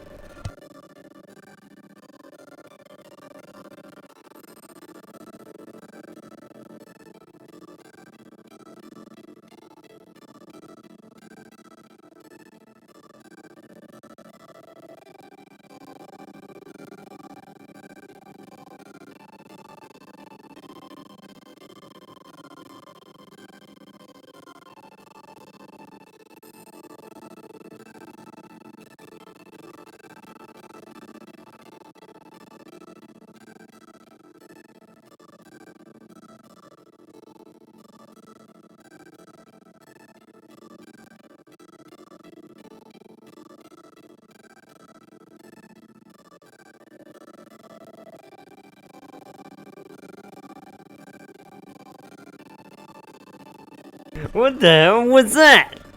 Anyway, this is it. It wasn't a question of who shot Thalassa. Thalassa herself was the problem. What do you mean?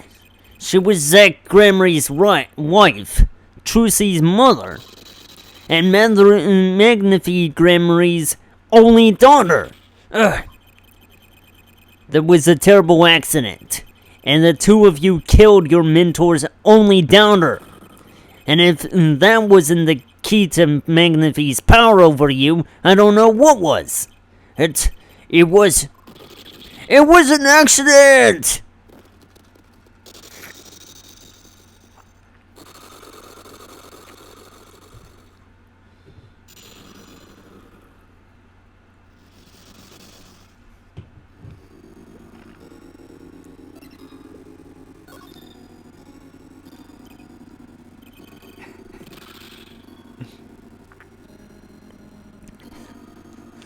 There's no proof. None at all. But Thalassa went missing. and your mentor blackmailed both of his disciples. It doesn't take a genius to put one and one together. Ours was a complex family. You mean Troop Gramarye? The Master Magnifi Gramarye, his only daughter, and his 2 disciples. It does sound like a recipe for disaster, doesn't it? Do not be tempted into faulty flights of fancy. Yes, there was an accident. But that is all it was, an accident.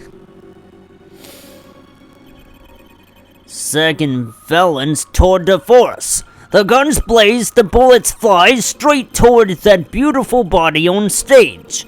And then crash, zing, pow, into everything but her. That is magic. It happened one day when we were practicing. Same trick with a new twist. And tragedy.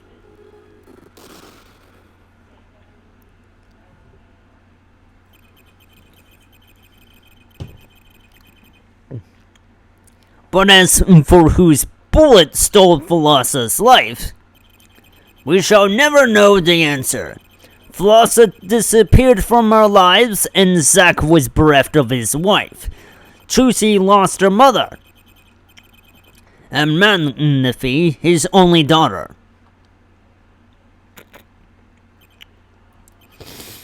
And that led to blackmail, I take it. It is all part and parcel of the darkness that comes when the curtain falls.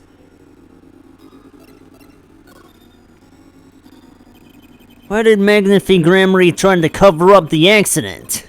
It was his own daughter who died. All I can say is it was a critical time for Troop Gramarye, a passing of the torch from Magnifi to Zack and Valant. We all sacrificed so it might be a success. Thalassa's death was the greatest sacrifice of it all. Yet, even when her life was extinguished, her presence was not. What do you mean? In time, myself and Zack, found we could no longer oppose Magnifi's wishes. Magnifi forced us to perform his art for his benefit. I see. I guess I can understand. I mean, he did lose his only daughter. But do you not find cowardice in his actions? Huh? To decide to hide the truth of your own daughter's death is one thing, but then to hang that death as a guillotine above our heads. Things were dark behind the scenes in Troop Gramarye, that's for sure. Does Trucy know? She was not told. Naturally. Who would want to know that their father might have taken their mother's life? True. I had not thought of that accident for a very long time. I'm sorry to dredge up old memories, but this has helped a lot. Not to find Magnifi's slayer, I should think. True. After that accident, there was one who came sniffling quite persistently. A reporter? He called himself a newsman at the time. Often I spied him lurking about the dressing room doing his research. What do you happen to remember his name? What was his name? Sorry, I have forgotten. But in the course of his interviewing, he became quite close to my partner, Zack. I liked him not. I see. His name, I do not recall. But a scent, the cloying aroma of mint. Yes, whenever he smiled, which was far too often. I see. Thanks for your help. It does no good to interfere with the past, Mr. Wright. You will not uncover answers, only wounds. I'm sorry. I've begun to notice a dark curtain hanging over Troop Gramarye. I've begun to realize what I had to do. I had to protect Trucy from that darkness. The reporter he mentioned, the newsman, I never learned who that was at the time. Though I've got a pretty good idea who it is now. That smile and the sickly sweet smell of mint. The last floss-thin thread connecting Zack Gremory to this world. Sooner or later, I'd have to track him down.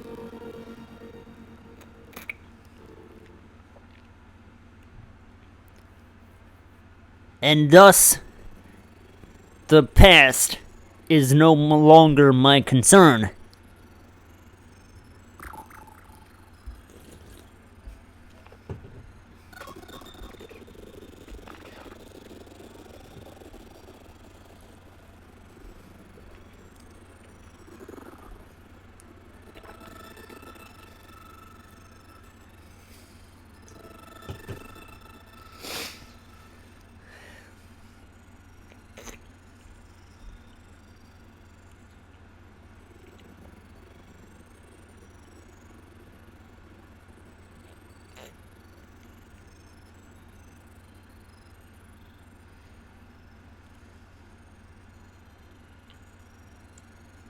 Okay, let's go over here.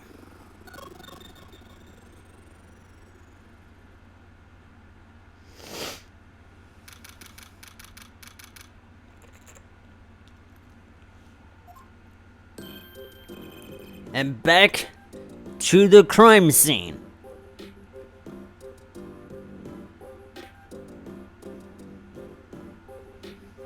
Eh? Well, what do we have here? Remember me? Of course I remember you.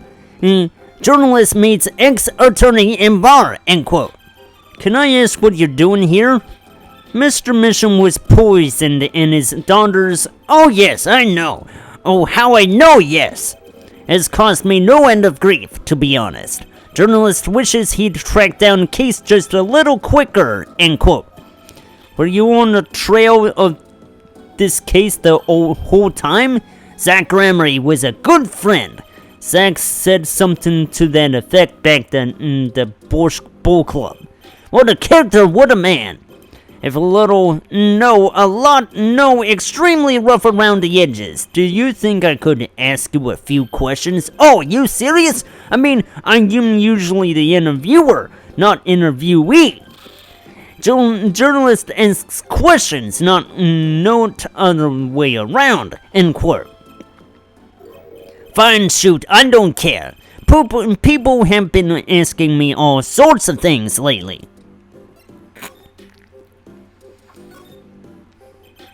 It was tragic what happened to Drew Misham and his daughter. Forgery is a serious crime and they paid the price. You know what really did in it though, don't you? Yes.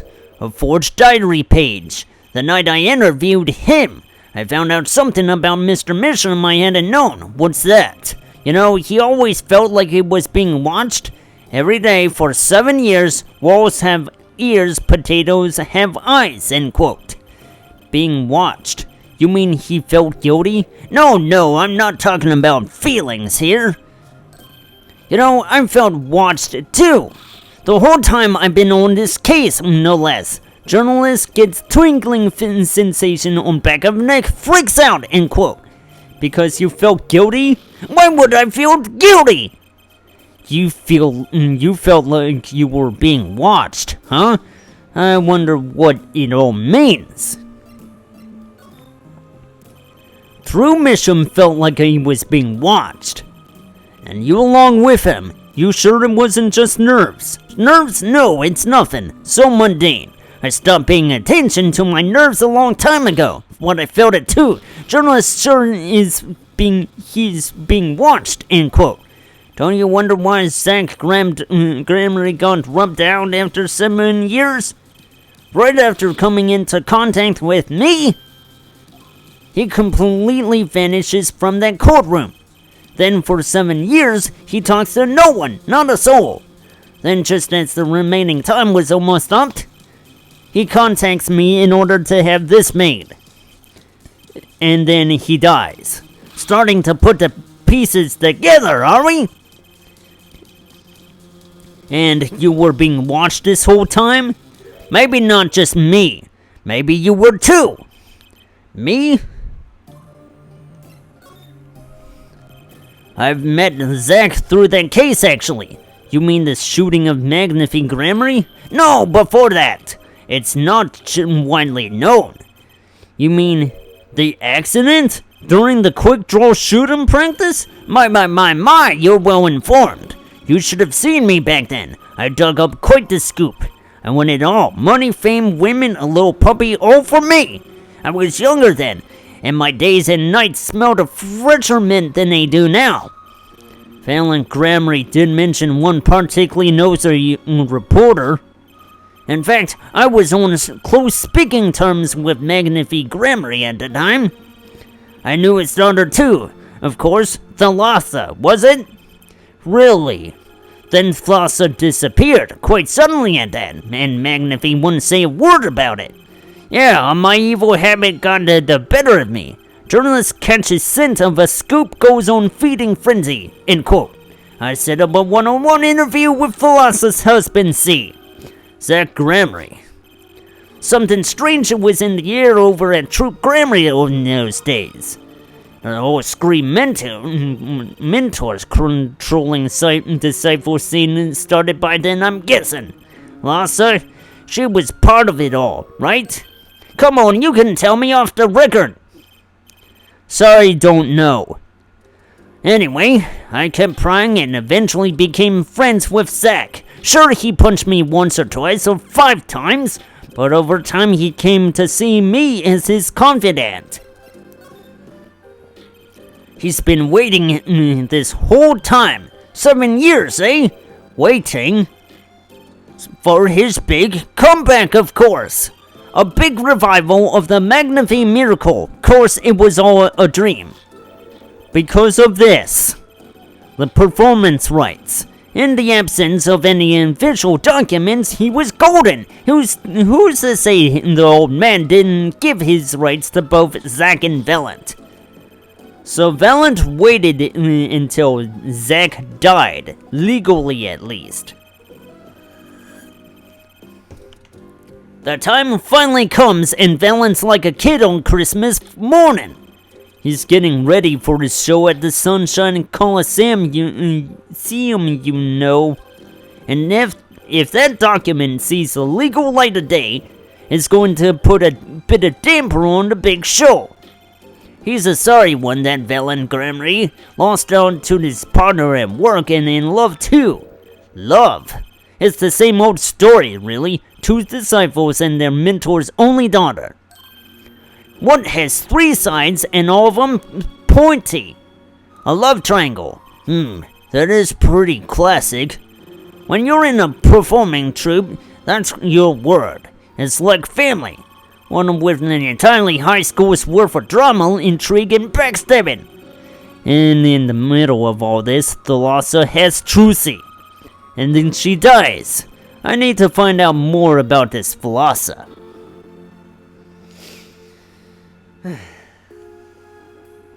Step from the form in all. Hey, wait a minute.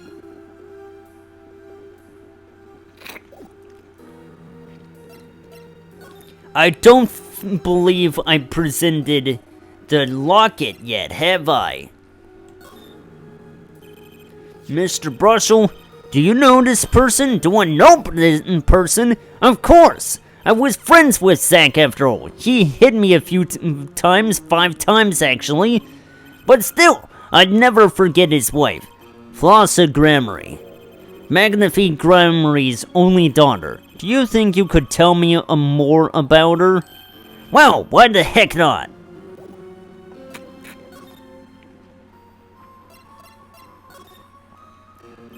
So Thalassa married Zach and had Trucy, see? It was her second marriage, actually. You mean she was divorced? I hadn't heard this one before. Not quite. Her late husband was a performer, too. He died in an accident on stage. Tragic, really. They had only been married 1 year. I didn't know. But she was a beauty.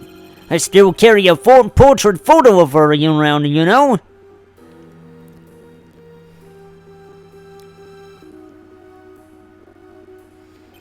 I've known Trucy since she was a little thing too. She got a better deal, really. She's got you for family after all?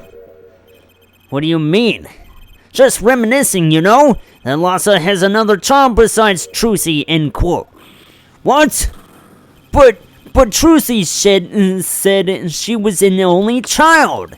Ah, yes, this one she had with her previous husband. Her previous husband? Her first husband who died on stage? Yep, he had themselves a kid. Another orphan now. That's another one who slipped through the cracks, no idea where they are now. Thalassa had another child. Do you think I could borrow that photo? Sure, I can be generous on occasion, you know?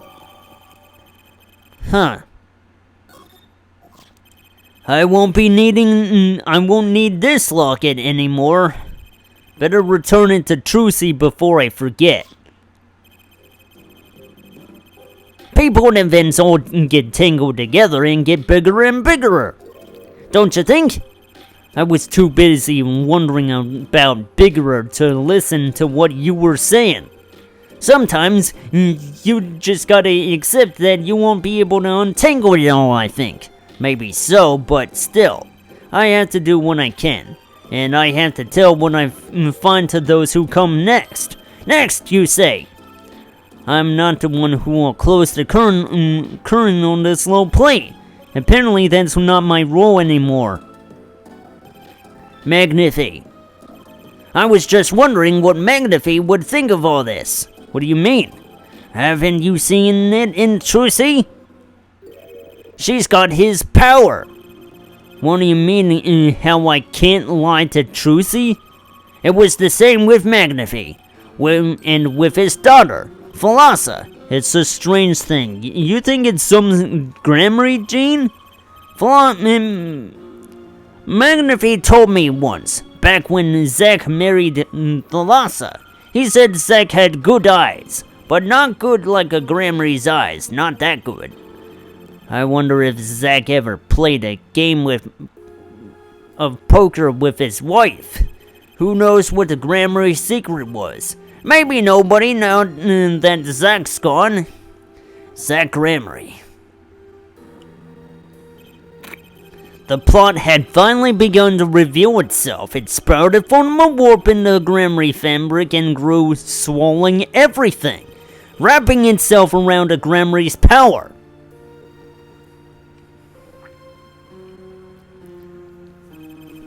A power which passed from Magnify Gramarye to Thalassa to the next generation, and I would once again need to meet the one who bridged it all together.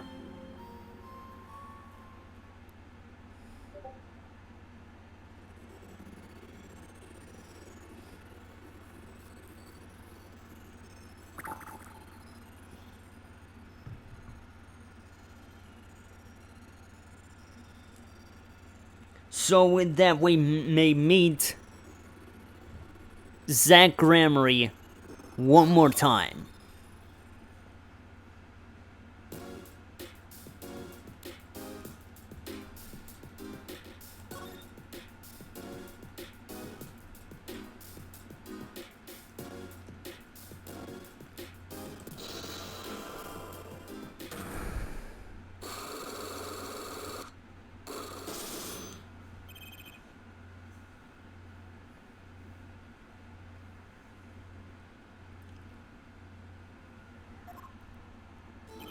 I have to know more about this power of Trucy's. It's like she can see right into people's minds. The first time I saw her do it, it blew mine. After you were done having your mind blown, you took her to play cards with you. Gotta use the resources at hand, I always say. Yet I myself have no such power. But Trucy does. Why's that? Maybe Trucy got her power from her mother. Thalassa Gramarye? I will not speak of that. Thalassa is officially missing, correct? And I think I know why you don't want to talk about her.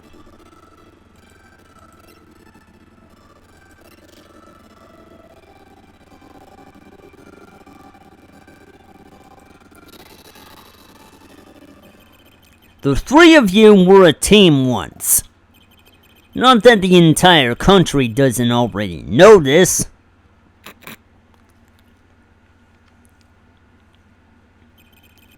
At your peak, you were the biggest stars around. Yet, there's another story behind the fame. One that not many know.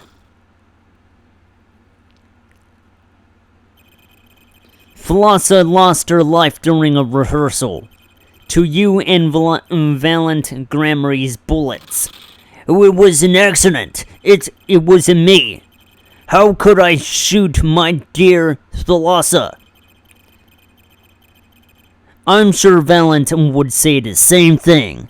Why, it's just like another murder I might mention. Damn you! Her eyes. I loved Thalassa's eyes. To think they could read my mind was frightening. Yet there was a warmth in them, that felt like an embrace. She is dead, and Magnifique Gramarye has joined her. So the only one with her power left now is Trucy? Mr. Zack? I do not know. I don't need any power to see through that one, buddy. So there's someone else. Someone other than Trucy. Someone who inherited Thalassa's power. How would I know?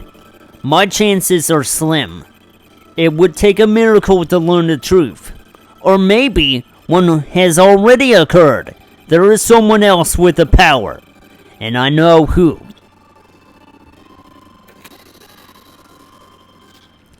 This boy? His name is, I forget, is something weird. Who could he be? An attorney. Attorney? I noticed him when I went to visit a friend's law offices. So, what are we to make of this, oh great ex-attorney? You can show me pictures of strange boys all you like. But you could at least say something like, I'm this boy. I could use a laugh. Perhaps you wouldn't laugh if you knew the facts. This might not be 100% proof, but it's close. There's a link between this boy and Thalassa. Actually, it's more of a ring. A ring? Perhaps this will refresh your memory. I just so happen to have evidence showing this missing link.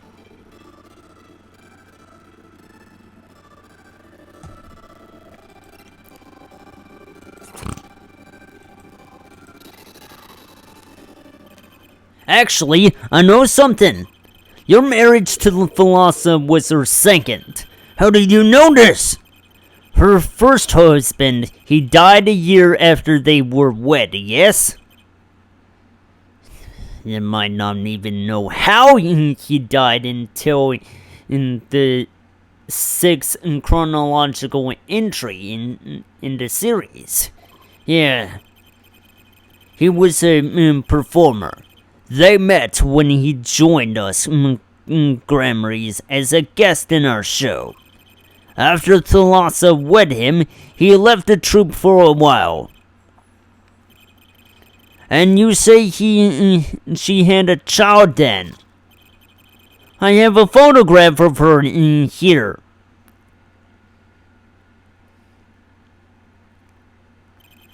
I couldn't help but notice what she was wearing when I first saw this.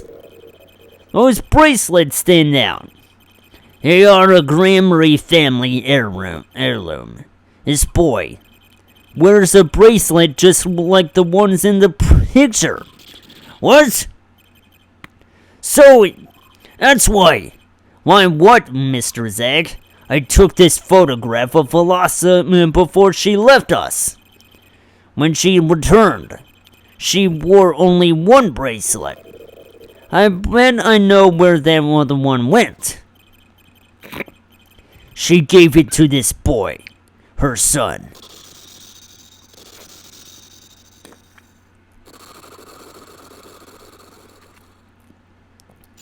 It's all coming together now.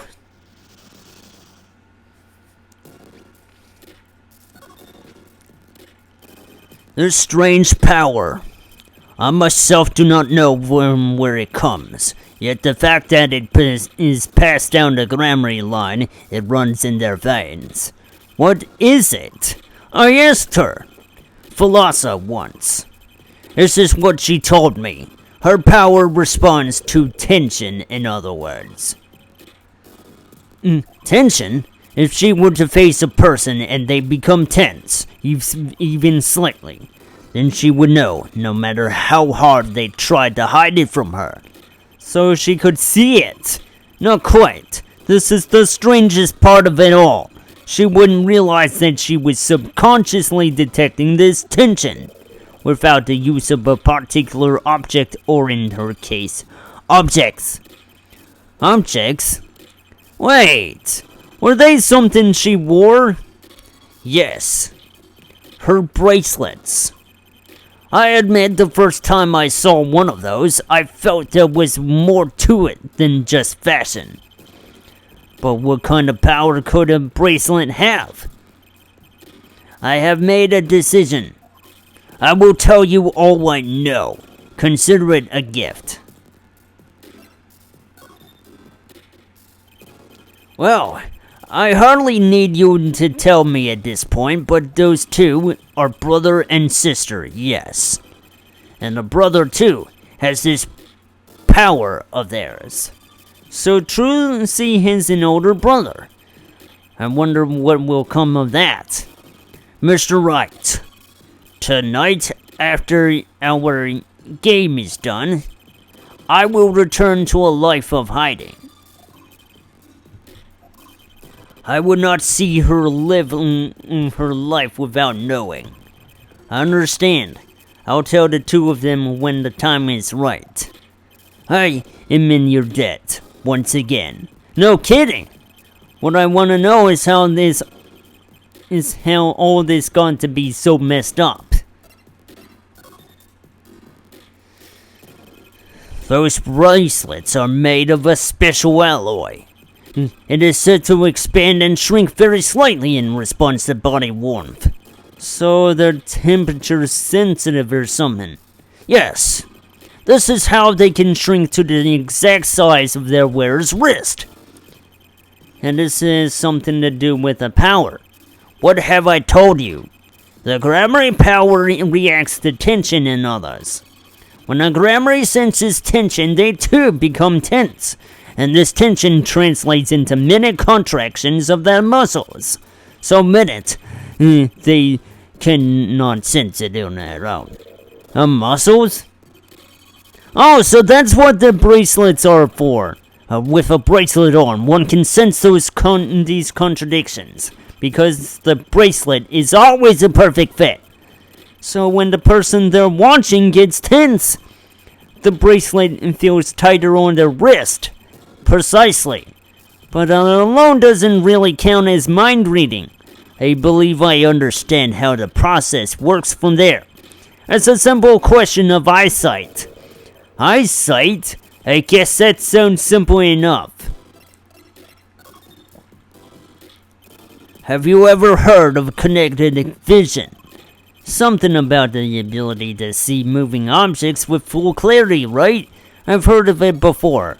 They see athletes can see a moving ball like it was stopped if they focus. Oh, but it's not confined to sports alone. It all relies on the ability to focus. When we focus, we can see many things. The faintest twitch of the face, and the meaning that lies behind it. Therein lies one of the secrets of magic. One must know the mind of a crowd before one may distract it. So, basically what you're saying is, the Grammarys can see really well? For them, seeing is more than believing. It is knowing. Their power relies on eyesight combined with exceptional focus. Things are starting to come into focus for me too. Of course, it is difficult to maintain such levels of focus for any length of time. But what if someone could tell you when into focus?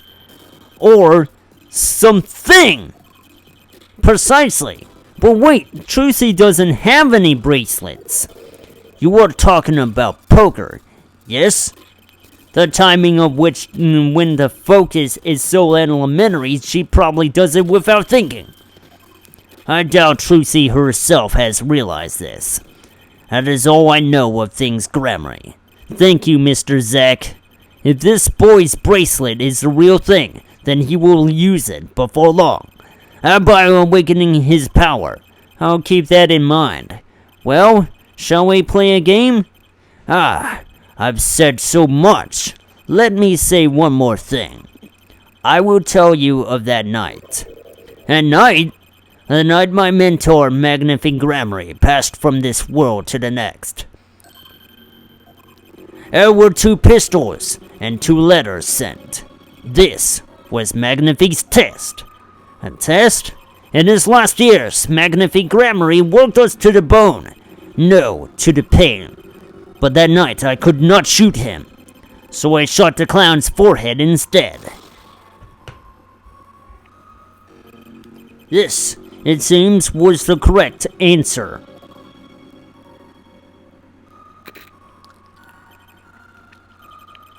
Take this. I give my art to you, Zack. What? In respect for playing along with my show. You shot well tonight, Zack. Though I would not have mind dying by your hand. How could I shoot you? You're my mentor. I thought one might say that. If I went home without shooting anything, what would you have done then? And, of course, I would have given Valant his chance. And if I had shot you in the forehead instead, then it would be over.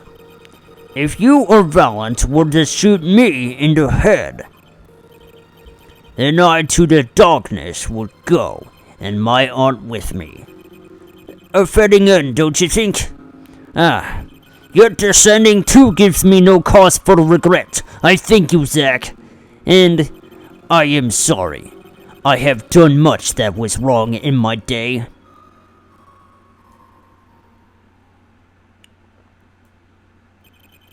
It seems to me that Magnifique wanted you to be his successor all along.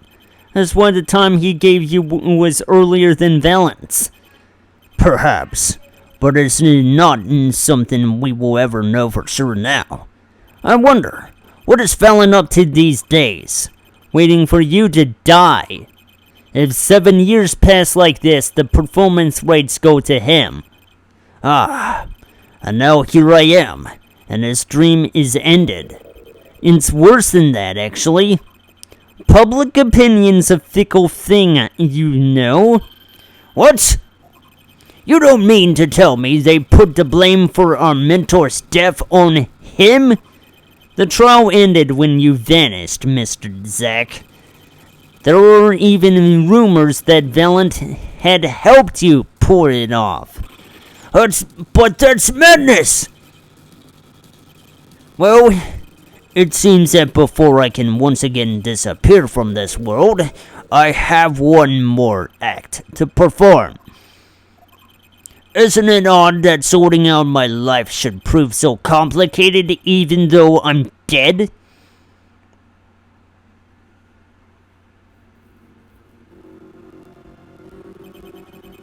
At night, Zack Gramarye was killed. He died as Shoddy Smith, a mysterious traveler with a secret past. But he left one thing behind before he parted, this.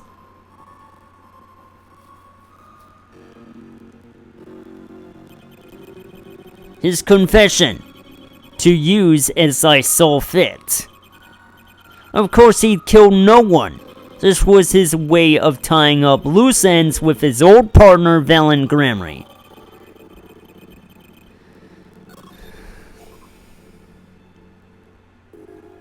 To whom it may concern.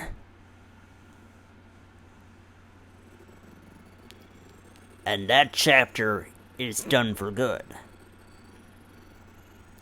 We're nearing the end of this whole pickle, as it were. And now, we go and see Valant.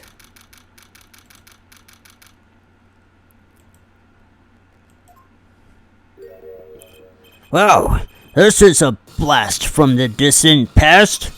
Long time no see, Mr. Valant. 7 years, has it been?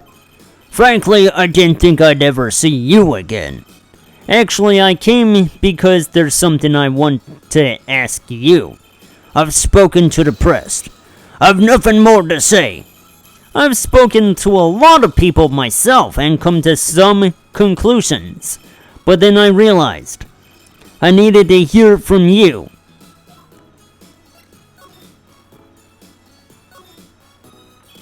I have walked a difficult road these past 7 years. Because you couldn't perform Magnify's repertoire? Do not be deceived!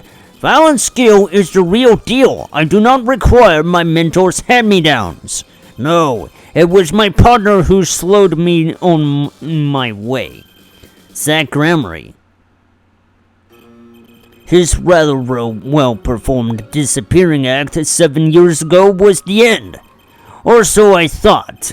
Zack Gramarye murdered our mentor and fled to escape punishment for his crime. You said something to that effect 7 years ago, didn't you? I remember it as if 'twere only yesterday. Yet that was not the way of it, in the end. For while he vanished, the suspicions upon my own person never did. His partner Zack vanished to protect him. That's what those thieving magpies of a press said. I had no idea. Yet that very same press comes to me now, feigning interest. They cover the greatest magic show in history as if it were a vaudevillian distraction. Vaudevillian distraction. And here I stand smiling at them all. What am I, if not a player in some fiendish farce? Might I suggest it's because you never made it clear what happened? Magnify's death is still a mystery to this day. Which is why I came here to get the answer from you. We're still seeing a lot of these. We've seen a lot of these lately. Somehow knew we come across this sooner or later. The audience has no business stepping upon the stage. They must be content to sit and stare at the spotlight. That sounds an awful lot like something I heard 7 years ago.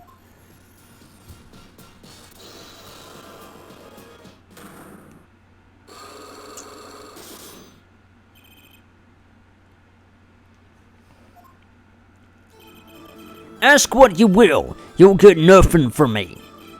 I'm as much a part of this affair as you are now. I have to know what happened. For 7 long years I have endured. Now, finally the curtain lifts on my new golden age. All the miracles of our troop within my grasp. Sorry to do this, Valant, but right now I need answers. I think I'll stop by dropping a bomb. That should shake things up. Valant, I wouldn't be so sure about those miracles. Not as long as I have this.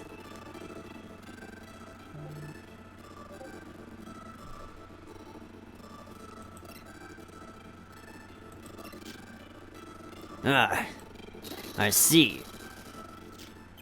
And what might that be? I see it bears the Gramarye seal.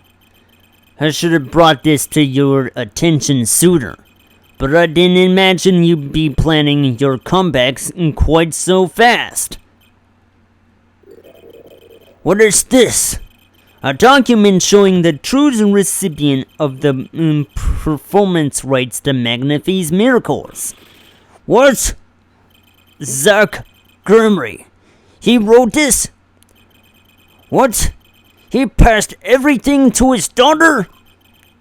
Trucy Igmar. Actually, he's officially my daughter these days. Preposterous! Zach is gone! Vanished into the void. This is the genuine article. Zach was alive when he wrote this. Both myself and the notary can testify to this.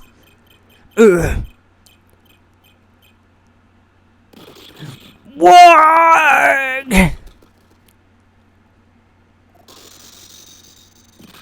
Why does fate toy with me so? Why must my life be lived in thrall to the dead? You're not the only one with that problem. But he shot Magnify. Yes, it was Zach. It was. And then he left. And my career as a magician fell into darkness. Did you think there might be some way out of it?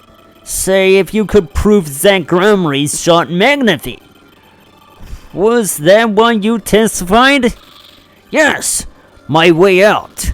It should have been my way out. Well, it might not be too late, Mr. Valent. All you need is a way to prove your case. Who really killed Magnify?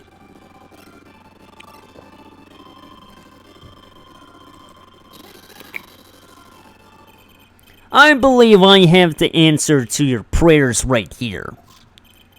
Zach Grimry wrote one more thing before passing on. This is a confession in which he admits to the killing of Magnify Grimry. See? All according to your plan. I am a magician by trade. Deception is my life's work. I fool the audience, give them a fleeting dream. Yet it seems the tables have turned. Now I am the audience, believing in the deceptions I have wrought upon myself. Zach wrote this right in front of me. After I explained your situation to him. Look at some more!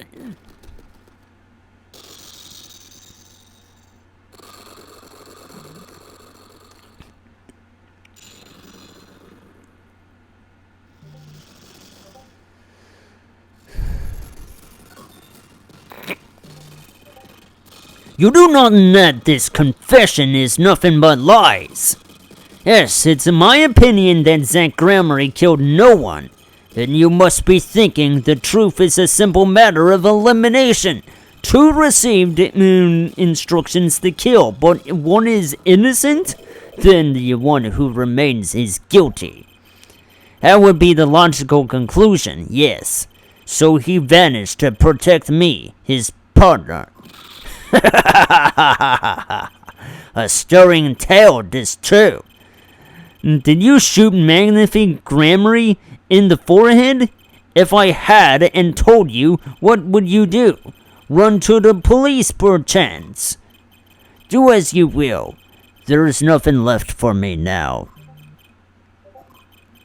It is true. After all, I have little talent. I needed my mentor Magnify's repertoire. It was as if a little demon grabbed a hold of me. I knew it. So Valent Grimry did kill the great Magnify.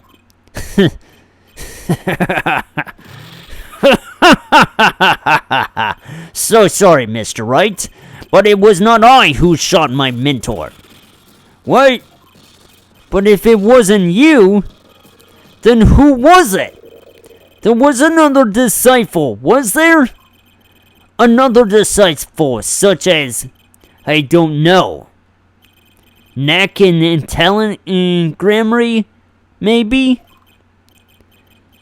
Your wild fancies couldn't be further from the truth. Only Zach and Valent received those threatening letters. But there was another. One more person who could have fired that pistol that night. I don't suppose you figured it out by now.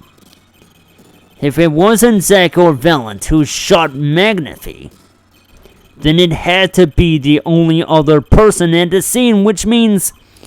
Wait! You don't mean... Yes, the great Magnify Gramry himself. He was the one who killed... Oh no. So Magnify Gramry killed and committed suicide? You find it hard to believe? To be honest, I hadn't even imagined it as a possibility. When I arrived that night, the old man was still alive.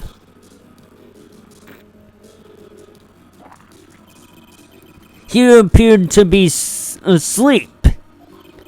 I could not shoot him. But when I turned and made to leave the room, the old man called out to me. So you spoke with Magnify Gramry? Yes. And this is why I knew what he had done. Magnify transferred the rights to his repertoire to my partner, Zach Gramry, not me. I see.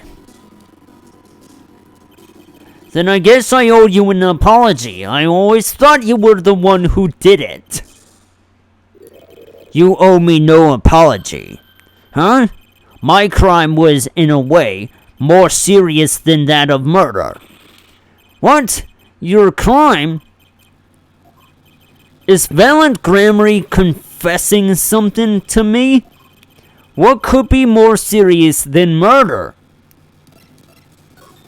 I think I know. You see, I knew that 2 letters had been sent. There are no secrets between partners. It was easy to find out.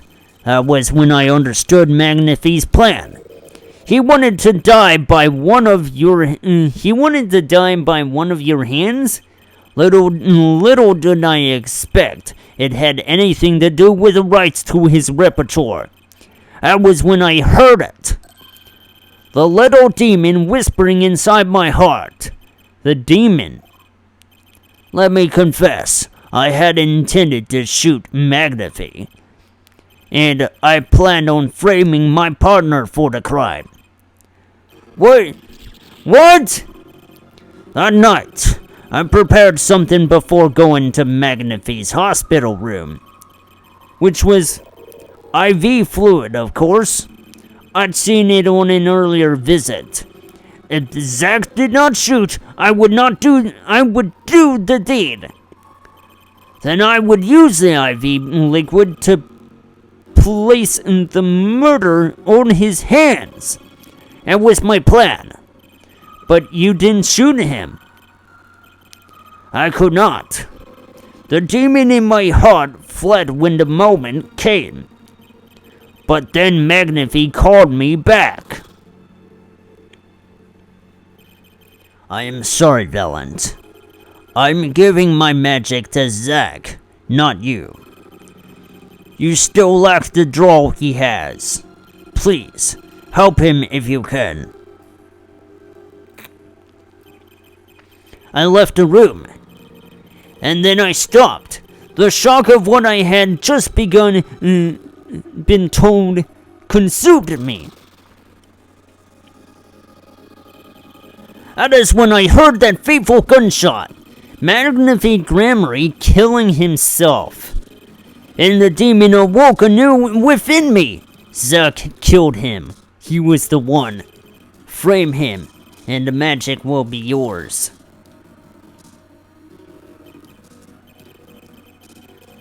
I altered the scene of his suicide. I took the pistol from his hand, wiped off the prints, and used the syringe to add the IV liquid I brought. So in the end, things happened pretty much as planned. McAfee died and you framed Zack for his murder. As planned, indeed. Of course, the outcome was somewhat different than I had anticipated. Well, what do you think? Do you believe my story? Can it be believed truly? That was 7 years ago. I don't know what to believe. But, yes? I'm glad I heard it from you, Mr. Valent. Thank you. It is I who should be thanking you, Mr. Wright. Only when I had lost everything could I make my decision. You're going to turn yourself in? My partner may have vanished, but not so my guilt. And as my guilt stays, all else begins to leave me. My friends, my performance rights, my magic. I've had enough of vanishing acts. I understand. I thought my life was ruled by a dead man. But I find I was wrong. For Zack Gramarye was alive. Well, not anymore. And now it occurs to me. What if he was not the only one who survived? What do you mean? You see, now that I think about it, I realize that we never saw proof of her demise. We never saw her body. The mind races and the mouth flaps on. My apologies. Forget this matter. I can only hope that the day will come when I again meet my partner, Zack Gramarye. Then I shall apologize for my terrible mistake. I'm glad we had this chance to talk. Thank you.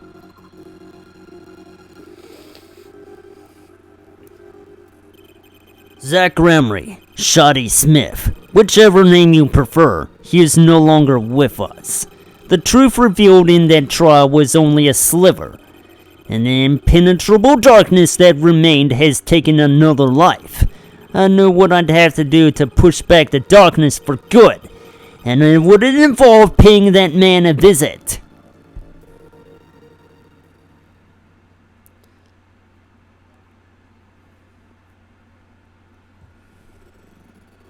One more place to go.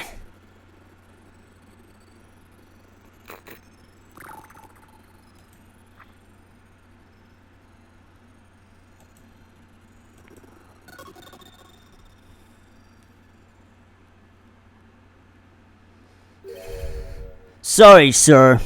Prisoner Christoph Gavin is currently occupied. I see. Do you know when he'll be back? Well... Could you go find out? Certainly, sir. Please wait here a moment. My apologies to the guard, but there's something I need to see.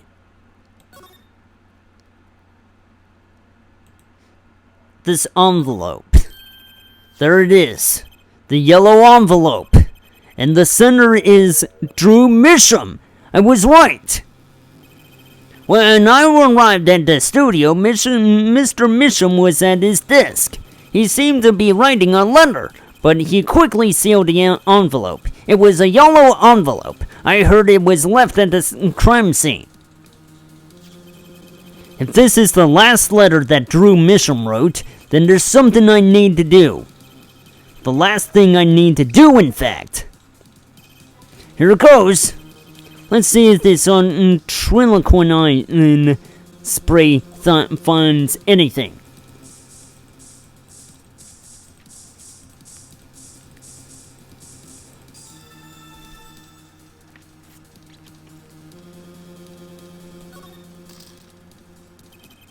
So this was Drew Misham's messenger of death. It was this stamp, all right, no mistaking it. And his last letter was sent to Christoph Gavin. The interview request came, like you said it would come. And they're looking into the case. I swear on my life I won't tell them about you, so please release this spell you put on my daughter. I'll write later, with a report. Drew Misham. Gotcha. Finally, decisive evidence. What's this? A burglar in jail. Gavin, I didn't know you moonlighted in larceny, right? Gavin, there's something I have to ask you. Can I steal your stuff? The answer is no. My apologies, but there's not much I care to discuss. Vera Misham hasn't received her verdict yet. You follow me, Gavin? There are no known survivors of ultraquinine poisoning, but it never hurts to hope. Okay, I'll be leaving now then. Right, wait. Yeah? Yeah, Gavin? Would you mind leaving that letter? It's private. Oh, sorry. Forgot I had it. Many thanks.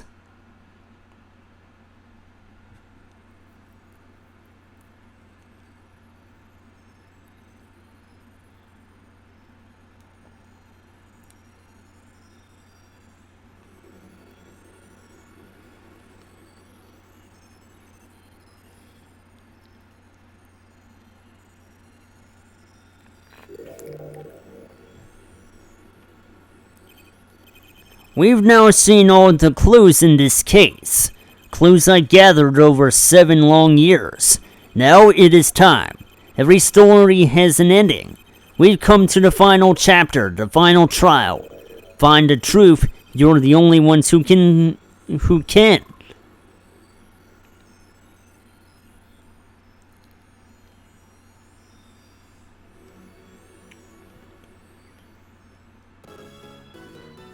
And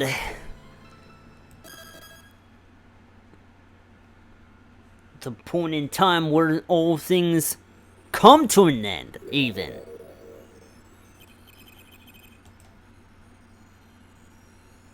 I believe we're gonna save this for tomorrow when we finally end things. Yes. It's been a long time coming, even.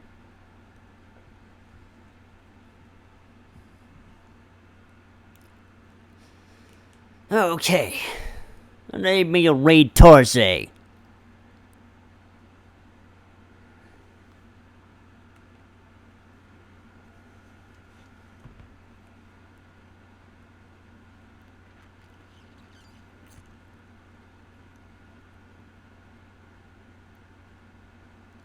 Ah, yes, he's still online. Why don't I raid him?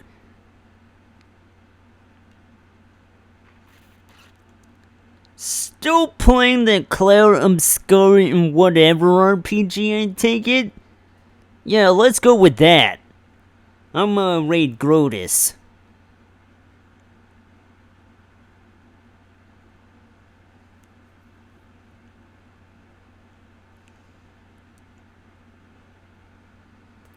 And as for me, stay tuned tomorrow for the finale of Apollo Justice Ace Attorney. I've been Ironheady. And I'll see you compadres then. Keep on kicking. Bye-bye now. Later.